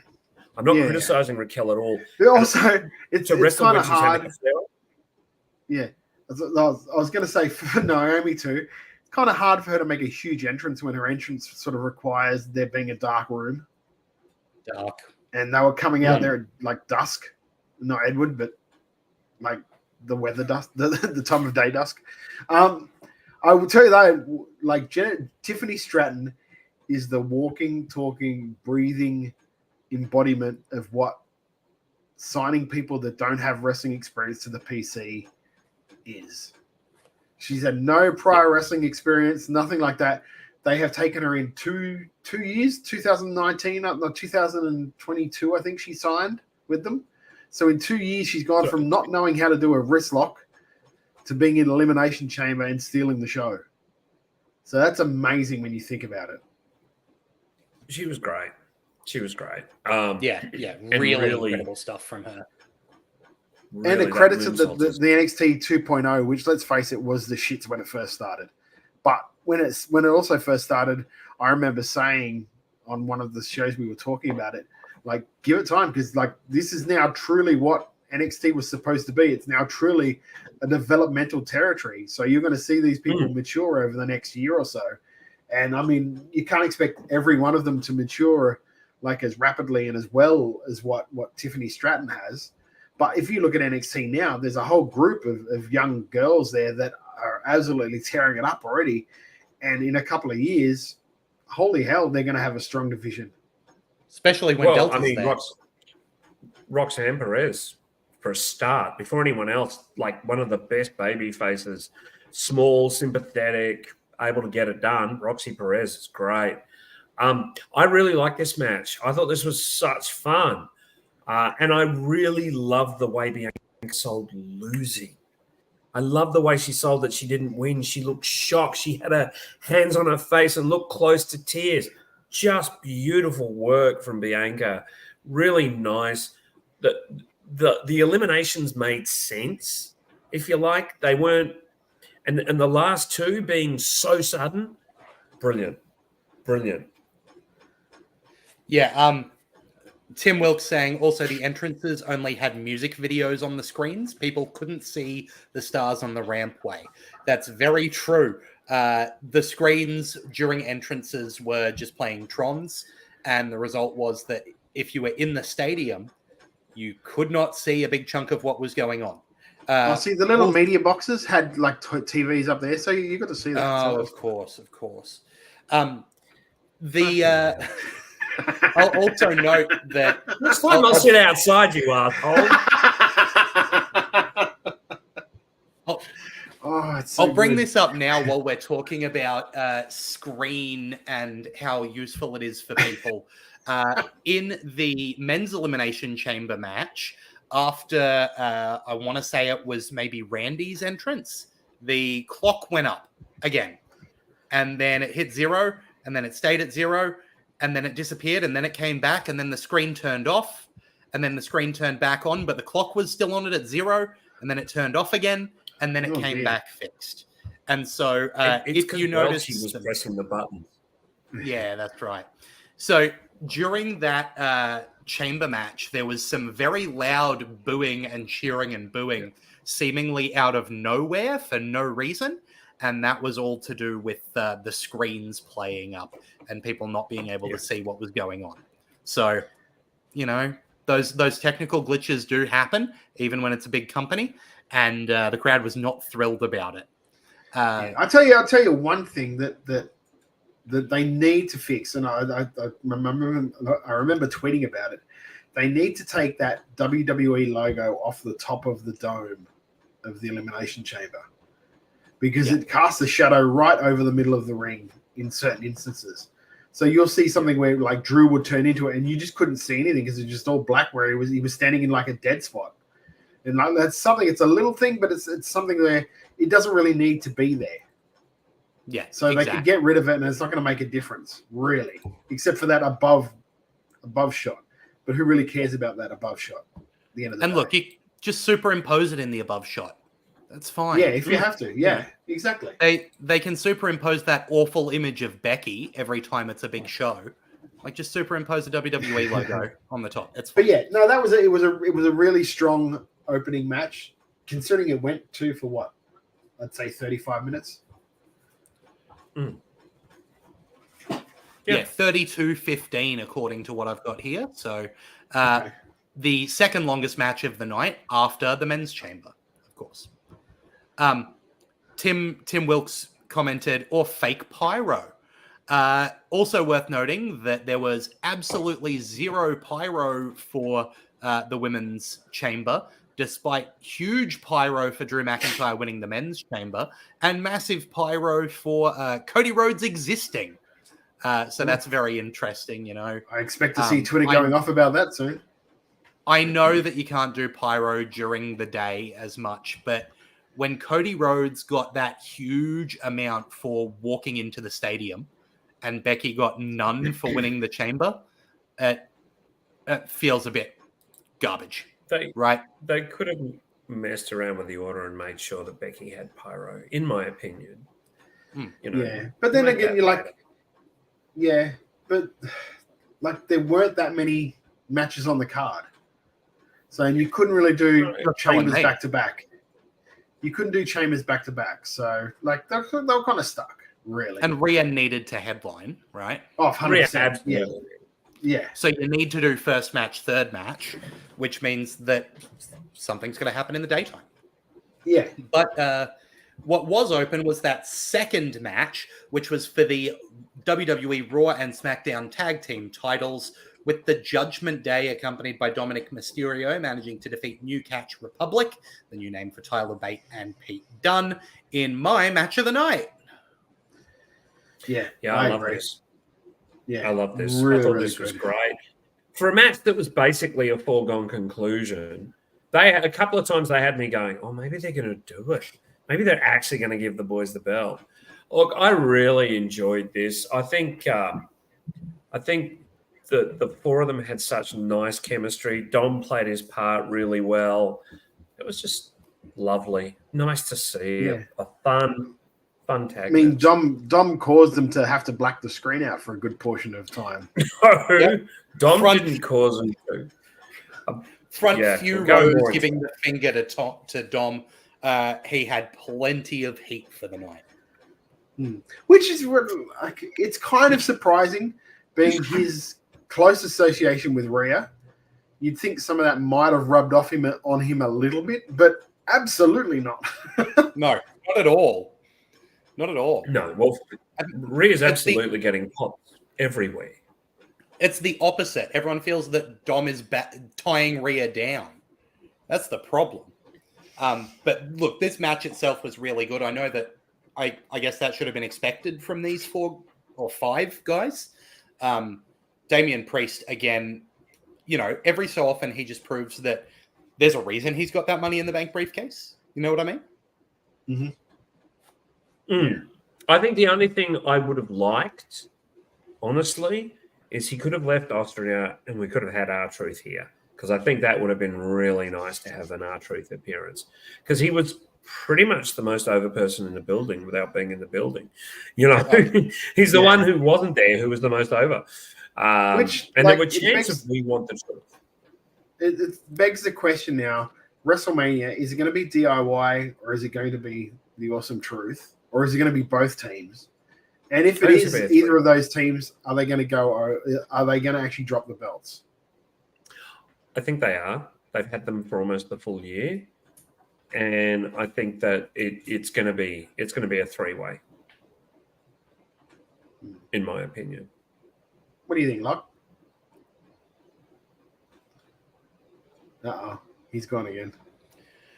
I think that the Judgment Day might have to defend on both nights, once for the Raw Tag Team title and once for the SmackDown Tag Team title. Oh, you reckon they'll split them? I reckon they'll split them. It's funny because both the teams that are challenging them are on the one brand. Like both the teams, like DIY and Awesome Truth, are both on Raw. Yeah, but I think Alex is right. Could see them drop the belts and Priest try and cash in. That's what I've been saying that for a while. I agree with you, Alex. Anyway, so this match was really good, and then after that, we had to wait 55 minutes for any more wrestling. How long does it take for that cage to come down? Was it that because of that, or was it? No, it's because after this they played some promos. Oh, because they've got the Wahlberg. During those promos, they set up for the Waller effect. And then after the Waller effect, they played some promos. And then after the promos, we had 6 entrances for the Elimination Chamber. And by the time the last 2 entrants were coming out for the Chamber, I was losing my mind. We'd just been sitting there not watching wrestling for so damn long. Yeah. So we'll quickly touch on what happened on the Grayson Waller effect.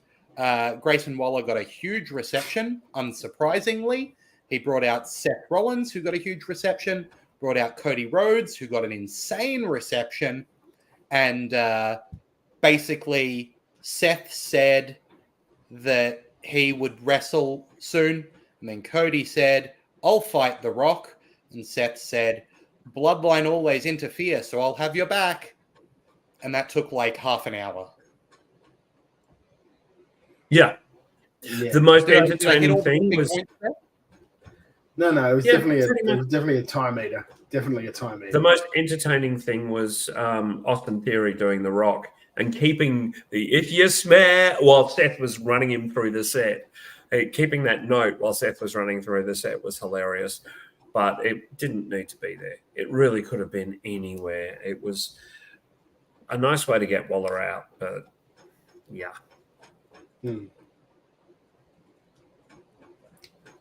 Yeah.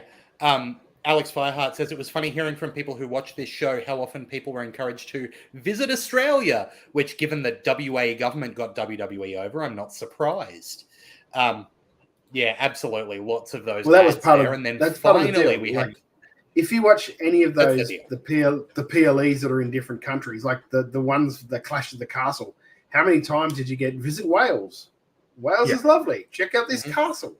Check out this. They did the same thing with WWE. Like, it cost them $5 million, and they got more than their money's worth just on that show through advertisements.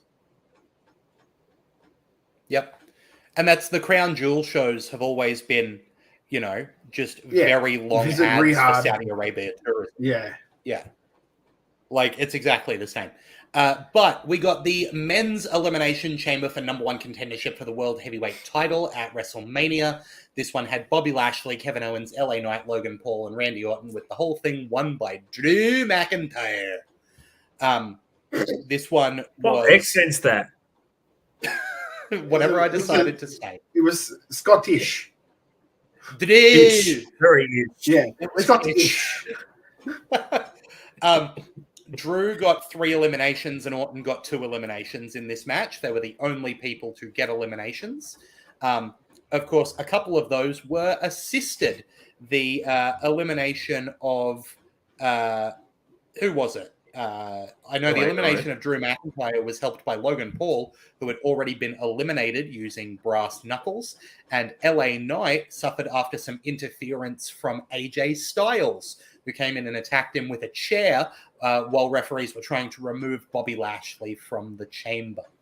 I tell you what, they did really well sneaking him into the country, not having him seen anywhere to pop up at that moment. Like AJ Styles, because I never heard him being in the building or in the country. Oh, you haven't seen him posting from Melbourne for the past 3 days? No, I haven't seen anything. So several people said they bumped into him in the city of Perth and said, "Can I get a photo?" And he goes, "No, bugger off." So he's clearly, clearly the whole rules about not being seen are quite lax when it comes to somewhere like Australia. Fair. This was fine. The winner was predictable. Like, you knew who was going to win. It's just there. I kind of liked elements of it. I liked Owens hitting the forearms on Logan Paul's head when he was bashed into the pod wall. into the pod. Beautiful. Like, Owens was so entertaining in this. The only thing coming out of that annoys me is that like Randy's sort of taken Kevin Owens' heat or spot with Logan Paul.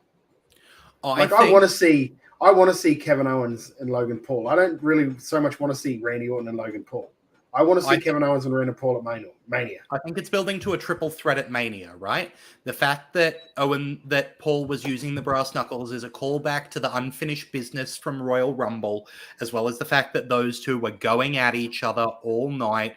Owens just wanted a piece of Logan Paul. Now Randy Orton wants a piece of Logan Paul. I think that's what annoys me. How many triple threats are we going to have over those 2 WrestleManias? Because like we just said, what's going to happen with this? They might do a triple threat, like with the tag titles. What's going to happen with the US title? They might do a triple threat.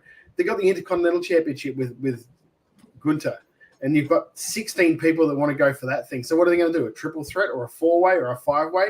They're going to do They're going to do the ladder match. So I'd come. But that's the thing that shit about that as well. Like, if you're going to do a ladder match, do a ladder match so the next night that winner gets the shot at Gunther. Don't have him defending that title in that ladder match, because that is a shit way for him to lose that title if he's had it for as long as he's had it.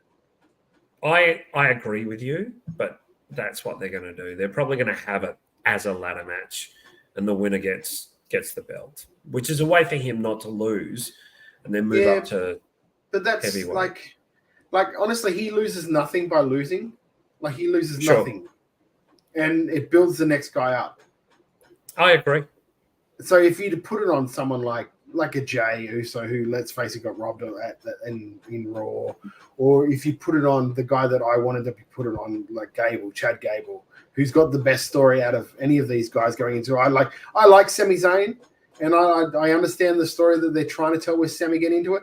Could not care about him when it comes to this, because he's got his shine. He's got his shine. He is minted as a main event guy. Like he's done. He's not going to gain any extra for beating Gunther's streak. He's not going to gain anything extra except for a shiny belt. Whereas Gable, that'll make Gable. Yeah, it's got to be Gable, in my opinion.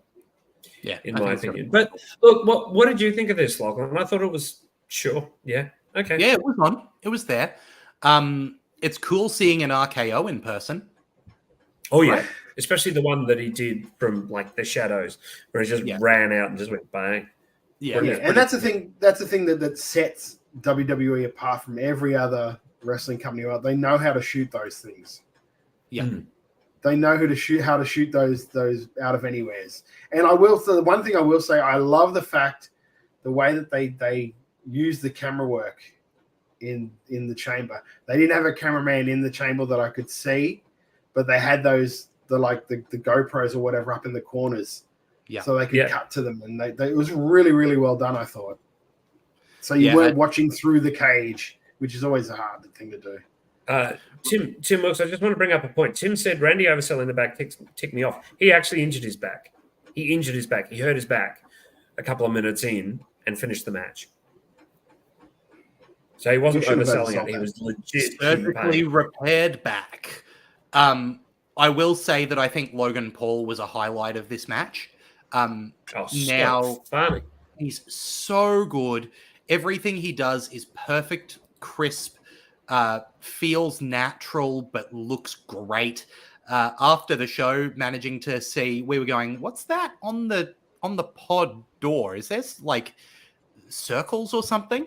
And then finding out that he'd brought a Sharpie into the cell to write Kevin sucks and draw a picture of Kevin and give himself devil horns. He's superb. He is so good at this. And I just want to see him get demolished by Kevin Owens. I want to see Kevin Owens turn him into paste. That's me. I want to see that. I don't want to see Randy anywhere near it.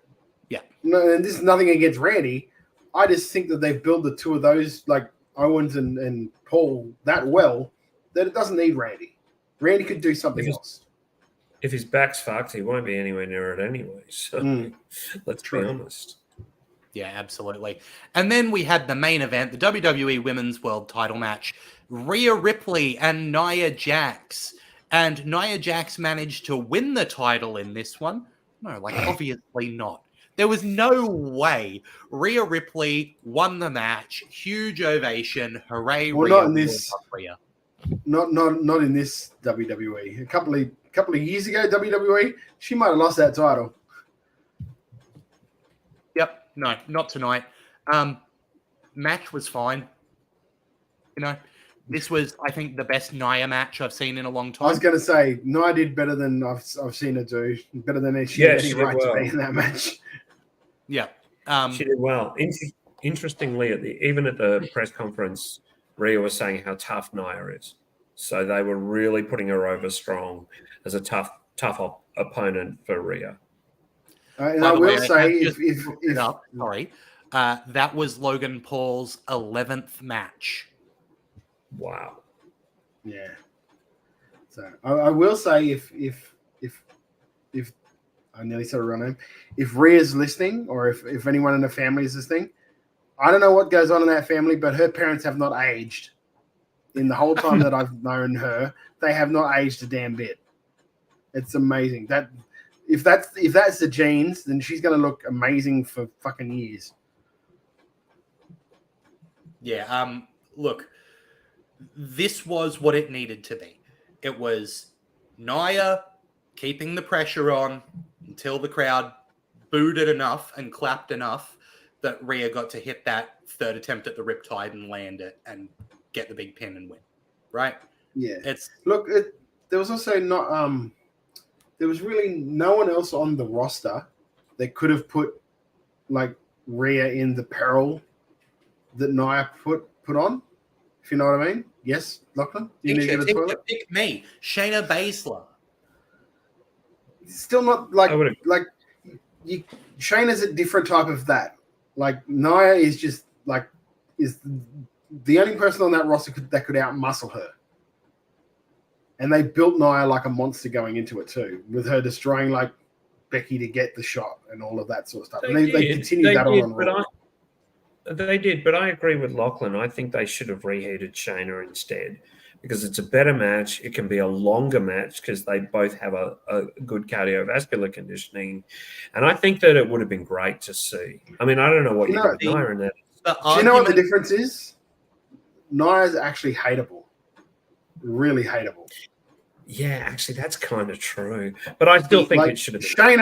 Shayna, you mightn't like her, but you go, she's still a fucking good wrestler. Nia, you just go, A, I don't give a fuck if you say you were born in Australia. You're not fucking Australian. B, shut up. Why are you so fucking smug? You're not very good. You know what I mean? And she's got that smugness to her that you want to hate. And that's why I think she was probably the perfect opponent for her, for that crowd. It was really nice after the match to see her go over to her folks and her sister, and then spend a few minutes with Pitt and Slater and a few of the other people that she'd spent time with. She was over there with Pitt and Slater, and also Johnny from Riot City Wrestling as well was there as well. That was the first guy that she'd hugged. So being with her since she was a rookie, like we all have, sort of thing. And one thing I did love, and I will mention that, I won't mention it now, actually, so just keep going. But I thought the match was great. The match was everything it needed to be for having like the hometown girl. And it was good because like my wife couldn't stay up for the show. She couldn't stay up till the end of the thing. It was too late for her. So she went to bed. And the first thing she did when she got up on the Sunday was put Rhea's match on. I want to watch that. So sort of goes to say. And look, to argue against my own point from earlier, right? You can do Shayna and Rhea later. This was the Rhea Ripley show. And you can have someone like Nia Jax and put her in there. And you're not wasting a huge main event level match, but you can put it in the main event anyway because it's Rhea Ripley in Australia and people are going to go ballistic. Right? Yeah. Good stuff. Good stuff. Yes. We love Rhea. It's good stuff. Yeah. Any other points to make about Elimination Chamber before we move on? It's fine. They set a lot of stuff up for Mania, which is the idea of what that show is. And look, it was an entertaining, fun night. It was nice to have a PLE in Australia. Yeah. And hopefully with the response of it, hopefully with the response of it means that other governments might bid for it for the next show, and we might get into another state. Not nothing against Perth, nothing against WA, just a bit of a slog to get over there. But hopefully with the interest that was shown but with the interest that was shown and all of that sort of jazz, it only bodes well for hopefully stuff happening again in a year or 2 years. Or I do want to mention a really nice thing in that we're close to the release of WWE 2K24. I'll be having a look at it on this show, by the way. But I like the numbers, the way that people were in the pods and their numbers were by them and things like that. I thought that was a lot of fun and really terrific. A nice touch. That's like a constant in their programming now. I was on Monday Night Raw as well this week. Yeah, so it's really good. It's really good. Very cool. All right, we should Lachlan, talk about a company other than WWE really quickly as my chair just dips lower and lower. AEW have Revolution coming up, and as predicted, more nonsense matches have been added. So we've got Sting and Darby Allin versus the Young Bucks for the AEW World Tag Team Championships in Sting's last match. Samoa Joe versus Adam Page versus Swerve Strickland for the AEW World Championship. Maybe. Eddie Kingston versus Daniel Bryan for the AEW Continental Crown. Tony Storm versus Deonna Purrazzo for the AEW Women's World Championship. Will Ospreay versus Konosuke Takeshita. Christian Cage versus Daniel Garcia for the TNT Championship. Orange Cassidy versus Roderick Strong for the AEW International Championship. FTR versus John Moxley and Claudio Castagnoli. Wardlow versus Lance Archer versus Powerhouse Hobbs versus ? In a Meat Madness match. By the second, this show is less interesting to me as they add matches. Look, it's you can't look at and hold the fort. Everyone, Todd's defending AEW. You can't look at a card that's got Will Ospreay and Takeshita on it and think, oh, this is not going to be a good show. Like, that's going to be a great fucking match. It's going to be Kingston fine. and Danielson. It's going to be a great fucking match. FTR and against Moxley and Claudio is going to be fantastic. It's going to be a banger. Yeah. I hope. Sorry, I hope because they did an angle the week before where Adam Page rolled his ankle because apparently he's got something like real life going on, which means he might miss that card. I really hope he doesn't miss that card because if they have to go into this, it's my alarm telling me to go to the gym. If Adam Page misses that card and they go with Samoa Joe versus Swerve Strickland, unless you're putting Swerve over, this is really going to hurt Swerve. Yeah. So I hope beyond hope that Adam Page is able to make this card. I really do. But the whole card looks strong. Like I want Garcia to beat Cage. He probably won't, but I really want it to happen because I love Garcia and Cage is hateable. Something Red Death. Yes. Cassidy and Strong. Like I'm over Cassidy having that belt, so I wouldn't mind Roderick Strong, even though he annoys the shit out of me at the moment. Like winning that title. Like everything in this card has me with matches where like I would like to see I feel strongly one way or the other about like who I'd like to win. So, yeah. Are we stopping at 9 matches? Is 9 enough? Probably not. So. There's still a fucking pre-show to go. Elimination Chamber had 4. 5, if you count the pre-show. I don't. Well, I'm sure fucking Indy will be happy to hear that. Sorry. Okay. Let's count the pre-show. 5 matches counting the pre-show, right? Revolution's already got 9. Yeah. Well, I mean, they had to sell 16,000 tickets. Like, I just cut it down. Just give me the ones that are important.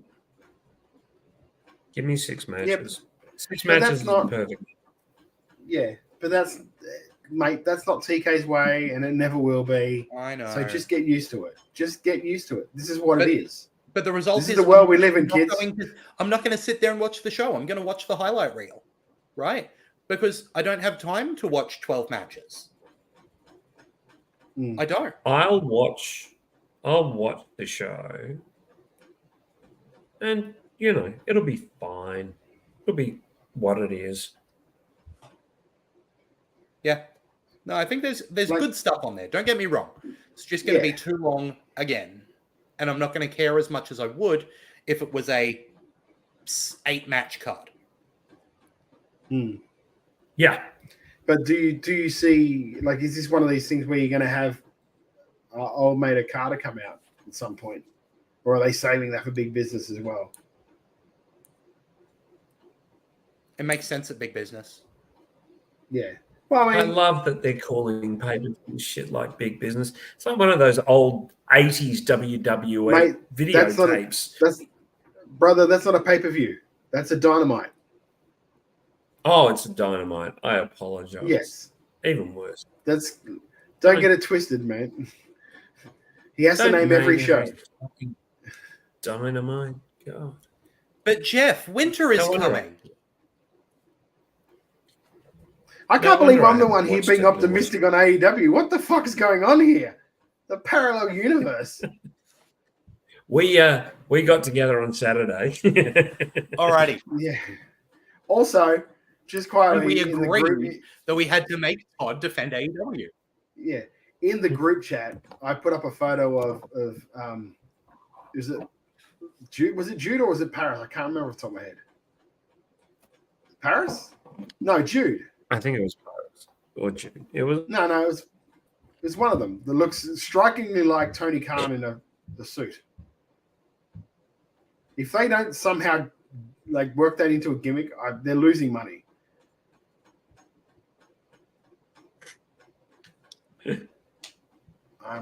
Yeah, where is it? Here it comes. That's Paris.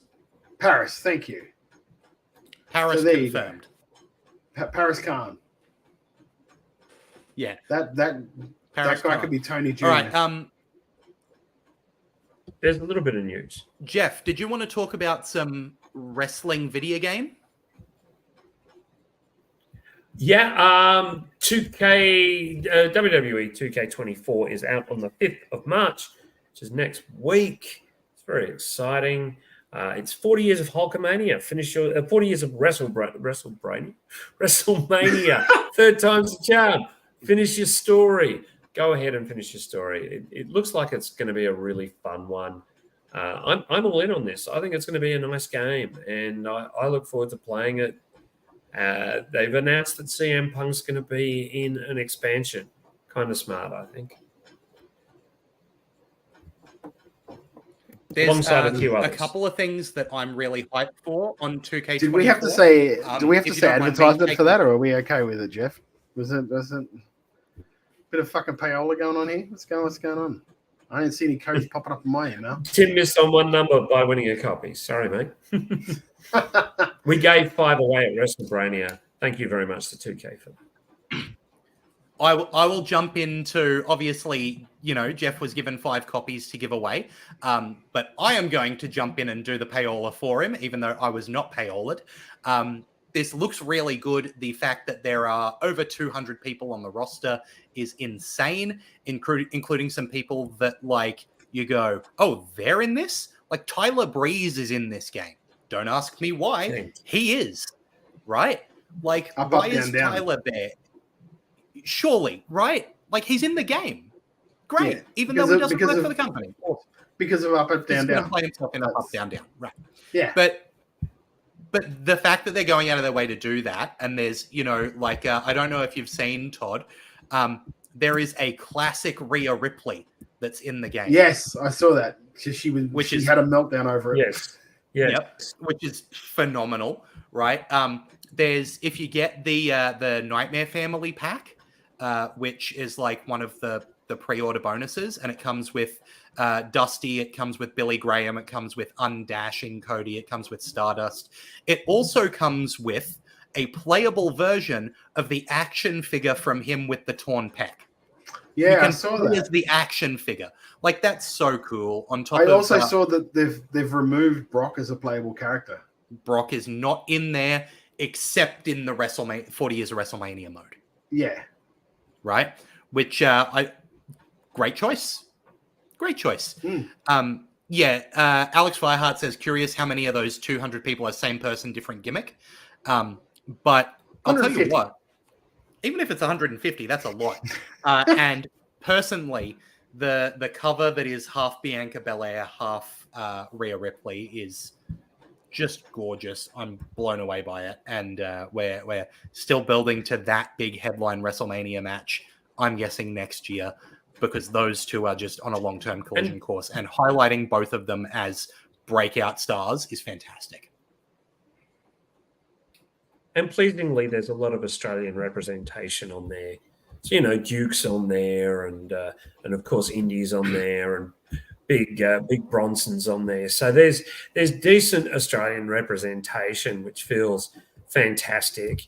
And of course, Lachlan, settle down. I know you're very excited. Yes, Jinder Mahal is on there. I know. Calm down. Calm down. Honestly, it's a stacked roster, and I'm really excited about it. There's about 7 John Cenas, so you can see him, and it's pretty up to date because Kyrie's in there, Lyra Valkyria is on there. So it's pretty nice to see. Even Foley's on there. So looking forward to that. Also worth mentioning that release date is the 5th of March, but you can play it 3 days early if you pre-order the deluxe edition or up. So make sure that if you want to get early access, you can do that. It works with a great comment. Also, you can prove yourself in My Rise, or you can call the shots in My GM mode. Jeff, you can tell me when I've done enough, mate. You've been great. 2K24, get them on. Get them on 2K24. Let's also talk about a couple of news items. We'll poke through these pretty quickly, I reckon. We've got a new Heritage Cup champion. It's Charlie Dempsey. That's cool. Yeah, I think it was. I haven't watched NXT yet. I actually really want to watch it. Oh, sorry. Yeah, I'm sure it'll be good. Except I'll watch it on mute because Booker's back. Yeah, that's right. New appearance at NXT, or an old appearance actually. Sean Spears was there, and if that isn't a shucky ducky quack quack, I don't know what is. Also named Sean Spears too, not Ty Dillinger. They called him Sean Spears. That's what I was about to say. He was called Sean Spears. This is no surprise with Cody coming back. He and Cody are very close, so it's no surprise at all. There's also news sort of breaking today that Tama Tonga has signed. Absolutely. We were saying recently it'd be a great move. You have? Where is it? Yep, it's on there. I'm reading from it. It's under the. There it is. Look at you. Ah. I'm just reading from the bottom up. And do we want to hit that top one, or do we want to keep that under the hat?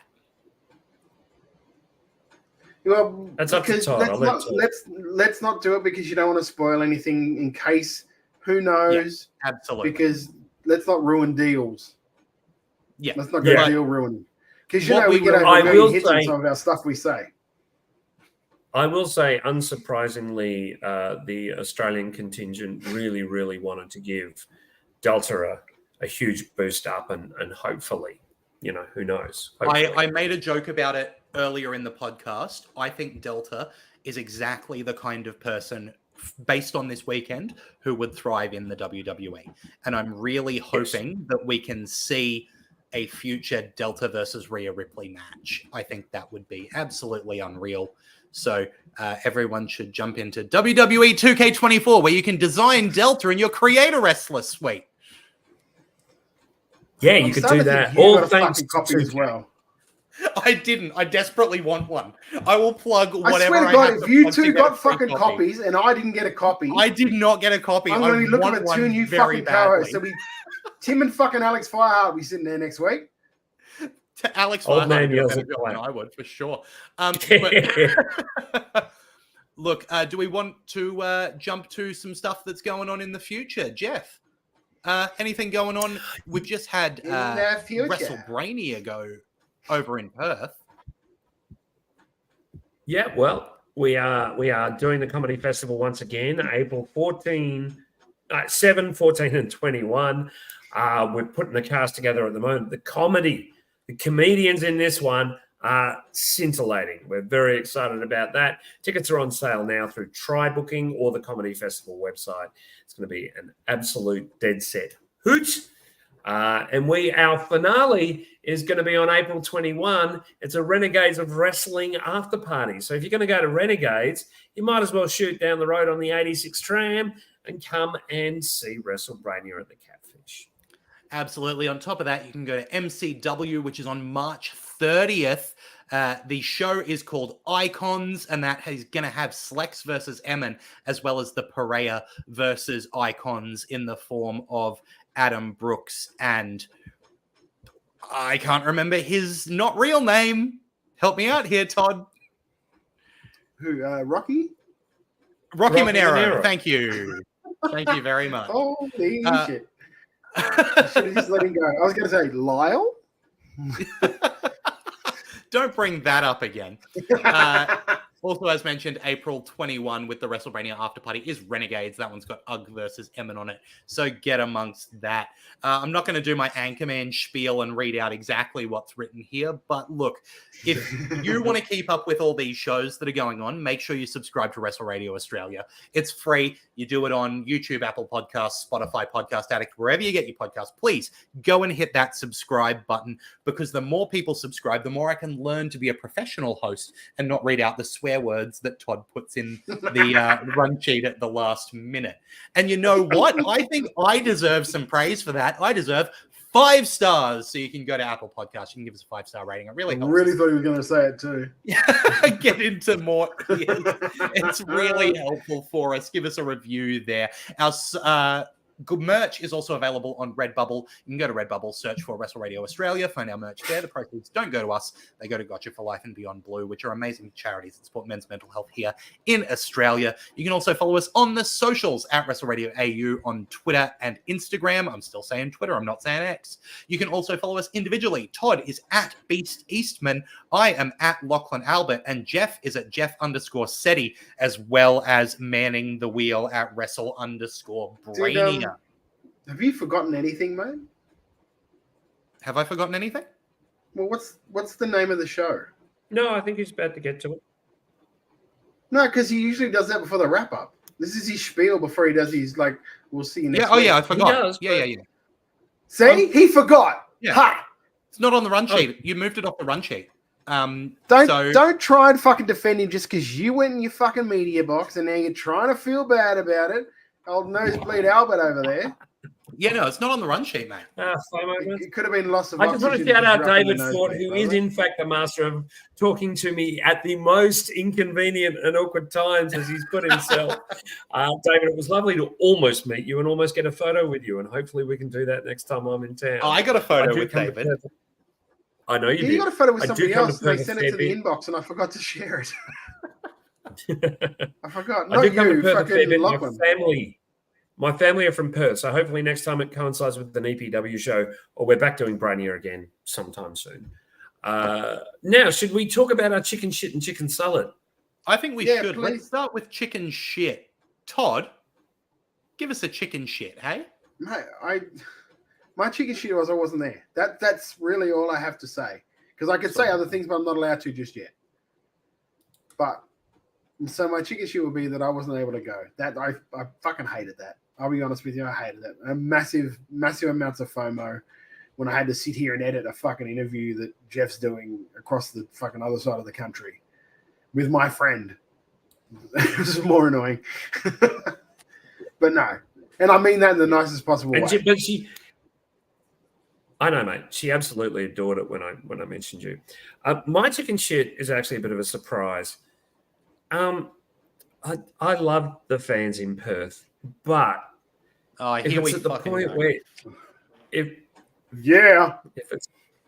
it's at the point where the WWE have to turn the cameras off and go to blackout, things are getting a bit ridiculous. This is still a family product, and people should be a bit mindful of that. There were fans who were boasting that they weren't yelling out Tiffy time, they were yelling out Stiffy time. Just, come on, people. Really? But what were the fans doing that actually got blacked out? Or was it just the WWE being a little bit over? Well, I think it's a bit of both, but I think we should be mindful of the fact that we're representing Australia going all around the world, and there's been, we could do better. We really could. And I'm one of them. You should have heard the language going around the media box. I'm one of them. Oh, well, it's hard to because it's all soundproofed and air conditioned, and it's hard noise getting out of that thing. Actually, they had the windows open so I could get a good view. Oh, did they? Oh, that's nice. That's nice. You put it on our Insta. Oh yeah, okay, I remember that. I was sitting home. I think they could have done a bit better. It was harder with Lachlan's footage because I had to zoom, but it was fine. I mean, it was. My chicken shit is that Todd wasn't even there and he's picking on me about my seats. Right? Where does he get off? Huh? I had great seats. I was able to pat a pug. I had pizza. No. They had pugs in the media box as well. That is no way to actual- speak about Lyle. He works very hard for his body. My actual chicken shit, here we go, is the Meat Madness match. It's just the way it killed any anticipation I had for this really big AEW show where I Mate, was that's like, your piss break. Let it go. I was like, for once, I'm excited about it, but it's not a piss break because it's going to go for 24 minutes. I was so excited to watch an AEW show for once. And that takes longer than 24 minutes, trust me.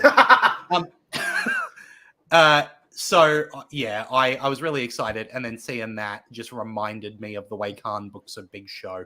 And that's really disappointing. Alex Fireheart says chicken shit. Hey, we're trying to build up David Finlay as a future top heel to the point we put him over Ospreay and John Moxley.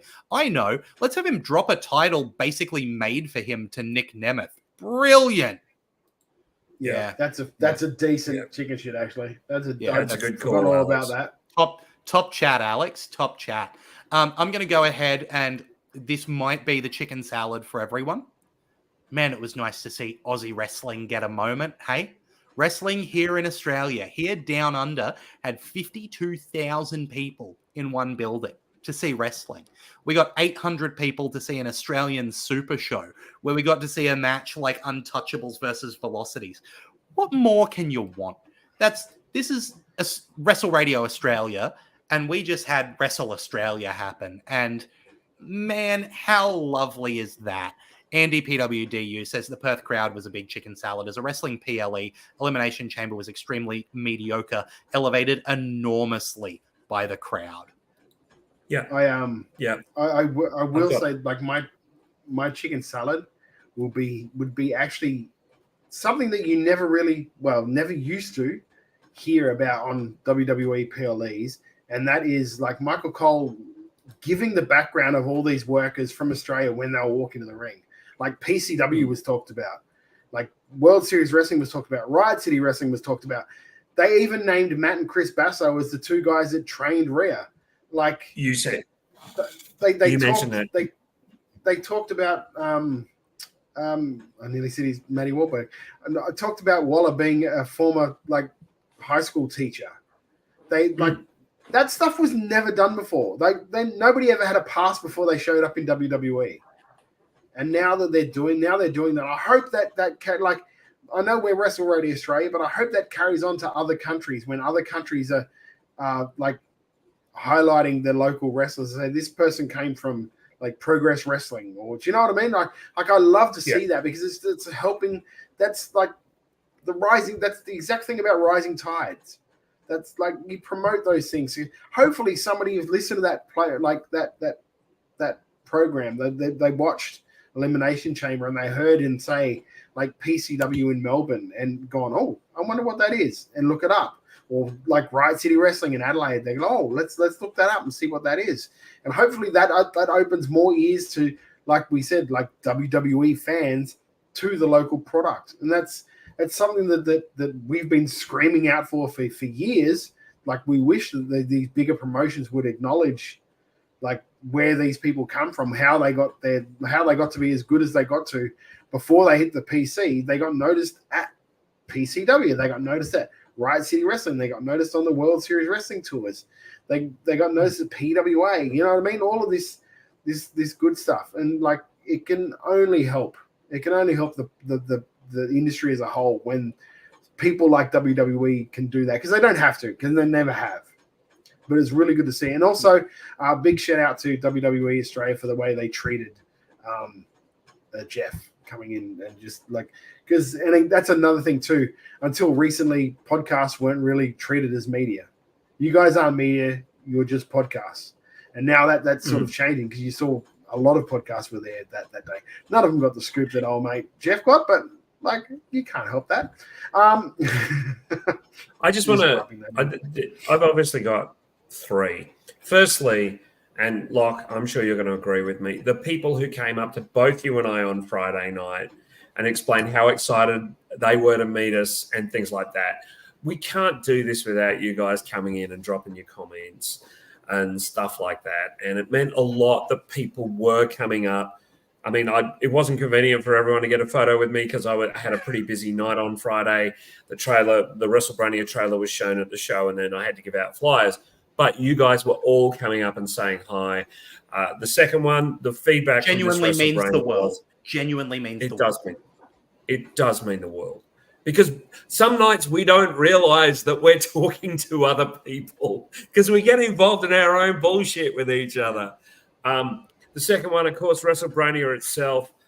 Look, the feedback was phenomenal. And those of you that came, thank you so much. What a wonderful show. What a lot of fun. Thank you, Ty. Thank you, Ty. I know I take the piss out of you a lot, mate, but it was such fun saying, no, you got to say Davis's name. So he did. Every question was answered by Davis. Davis loved that as well.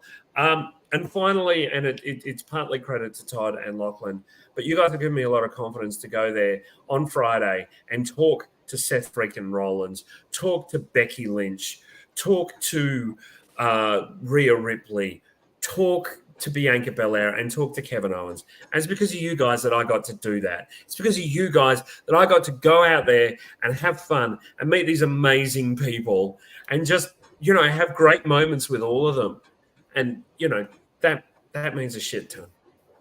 I tell you what, that chat we just got from Slug Racing 1977 that says new favorite show, can learn about local wrestling. Thanks, guys. That's what means the world, right? We love you guys getting amongst it because when it comes down to it, this is Wrestle Radio Australia. And we're here because we love wrestling, and specifically, we love Australian wrestling. Otherwise, I wouldn't be wearing a Jesse Lambert shirt, right? That's what this is all about. It's about promoting the awesome stuff that's happening with wrestling in this country because it really is phenomenal. And the fact that we can put people on to all of the great stuff that's happening here is a true pleasure in my life. And every time someone tells me that they listen to this show, it absolutely warms my heart. So every person who shook a hand or got a photo, it genuinely does mean the world. Yeah. All right. No, I've done my plugs. So if you want to learn how to follow us or whatever, skip back 15 minutes. You'll find all the information right there. Is there anything else we need to say, Todd or Jeff? No. Not really. Thank you very much. Don't forget 2K24 is out next week. He's got copies. I swear to God, this motherfucker. Jeff, put me in touch with someone, please. I need to play it. He's going to sit there eating his fucking reheated party pies. Playing his fucking 2K. Drinking his TMDK beer he probably got for free as well. Before this gets too... I've got one sitting over there. I'm pretty proud of it. Before this goes too far, I've been Lachlan Albert. That's been Jeff Setti. That's been Todd Eastman. Till next time, have a good one. Hang on. I was too busy annoying people. I can't do all of this. Sucked in! Here I was, blaming AEW for feeding you chicken shit, knowing you mindless millennials would be eating it up as if it were chicken salad, when it's really been your fault all along. Make chicken salad out of chicken shit. People is as people does, that's all there is to it. Put a square peg in a round hole, just never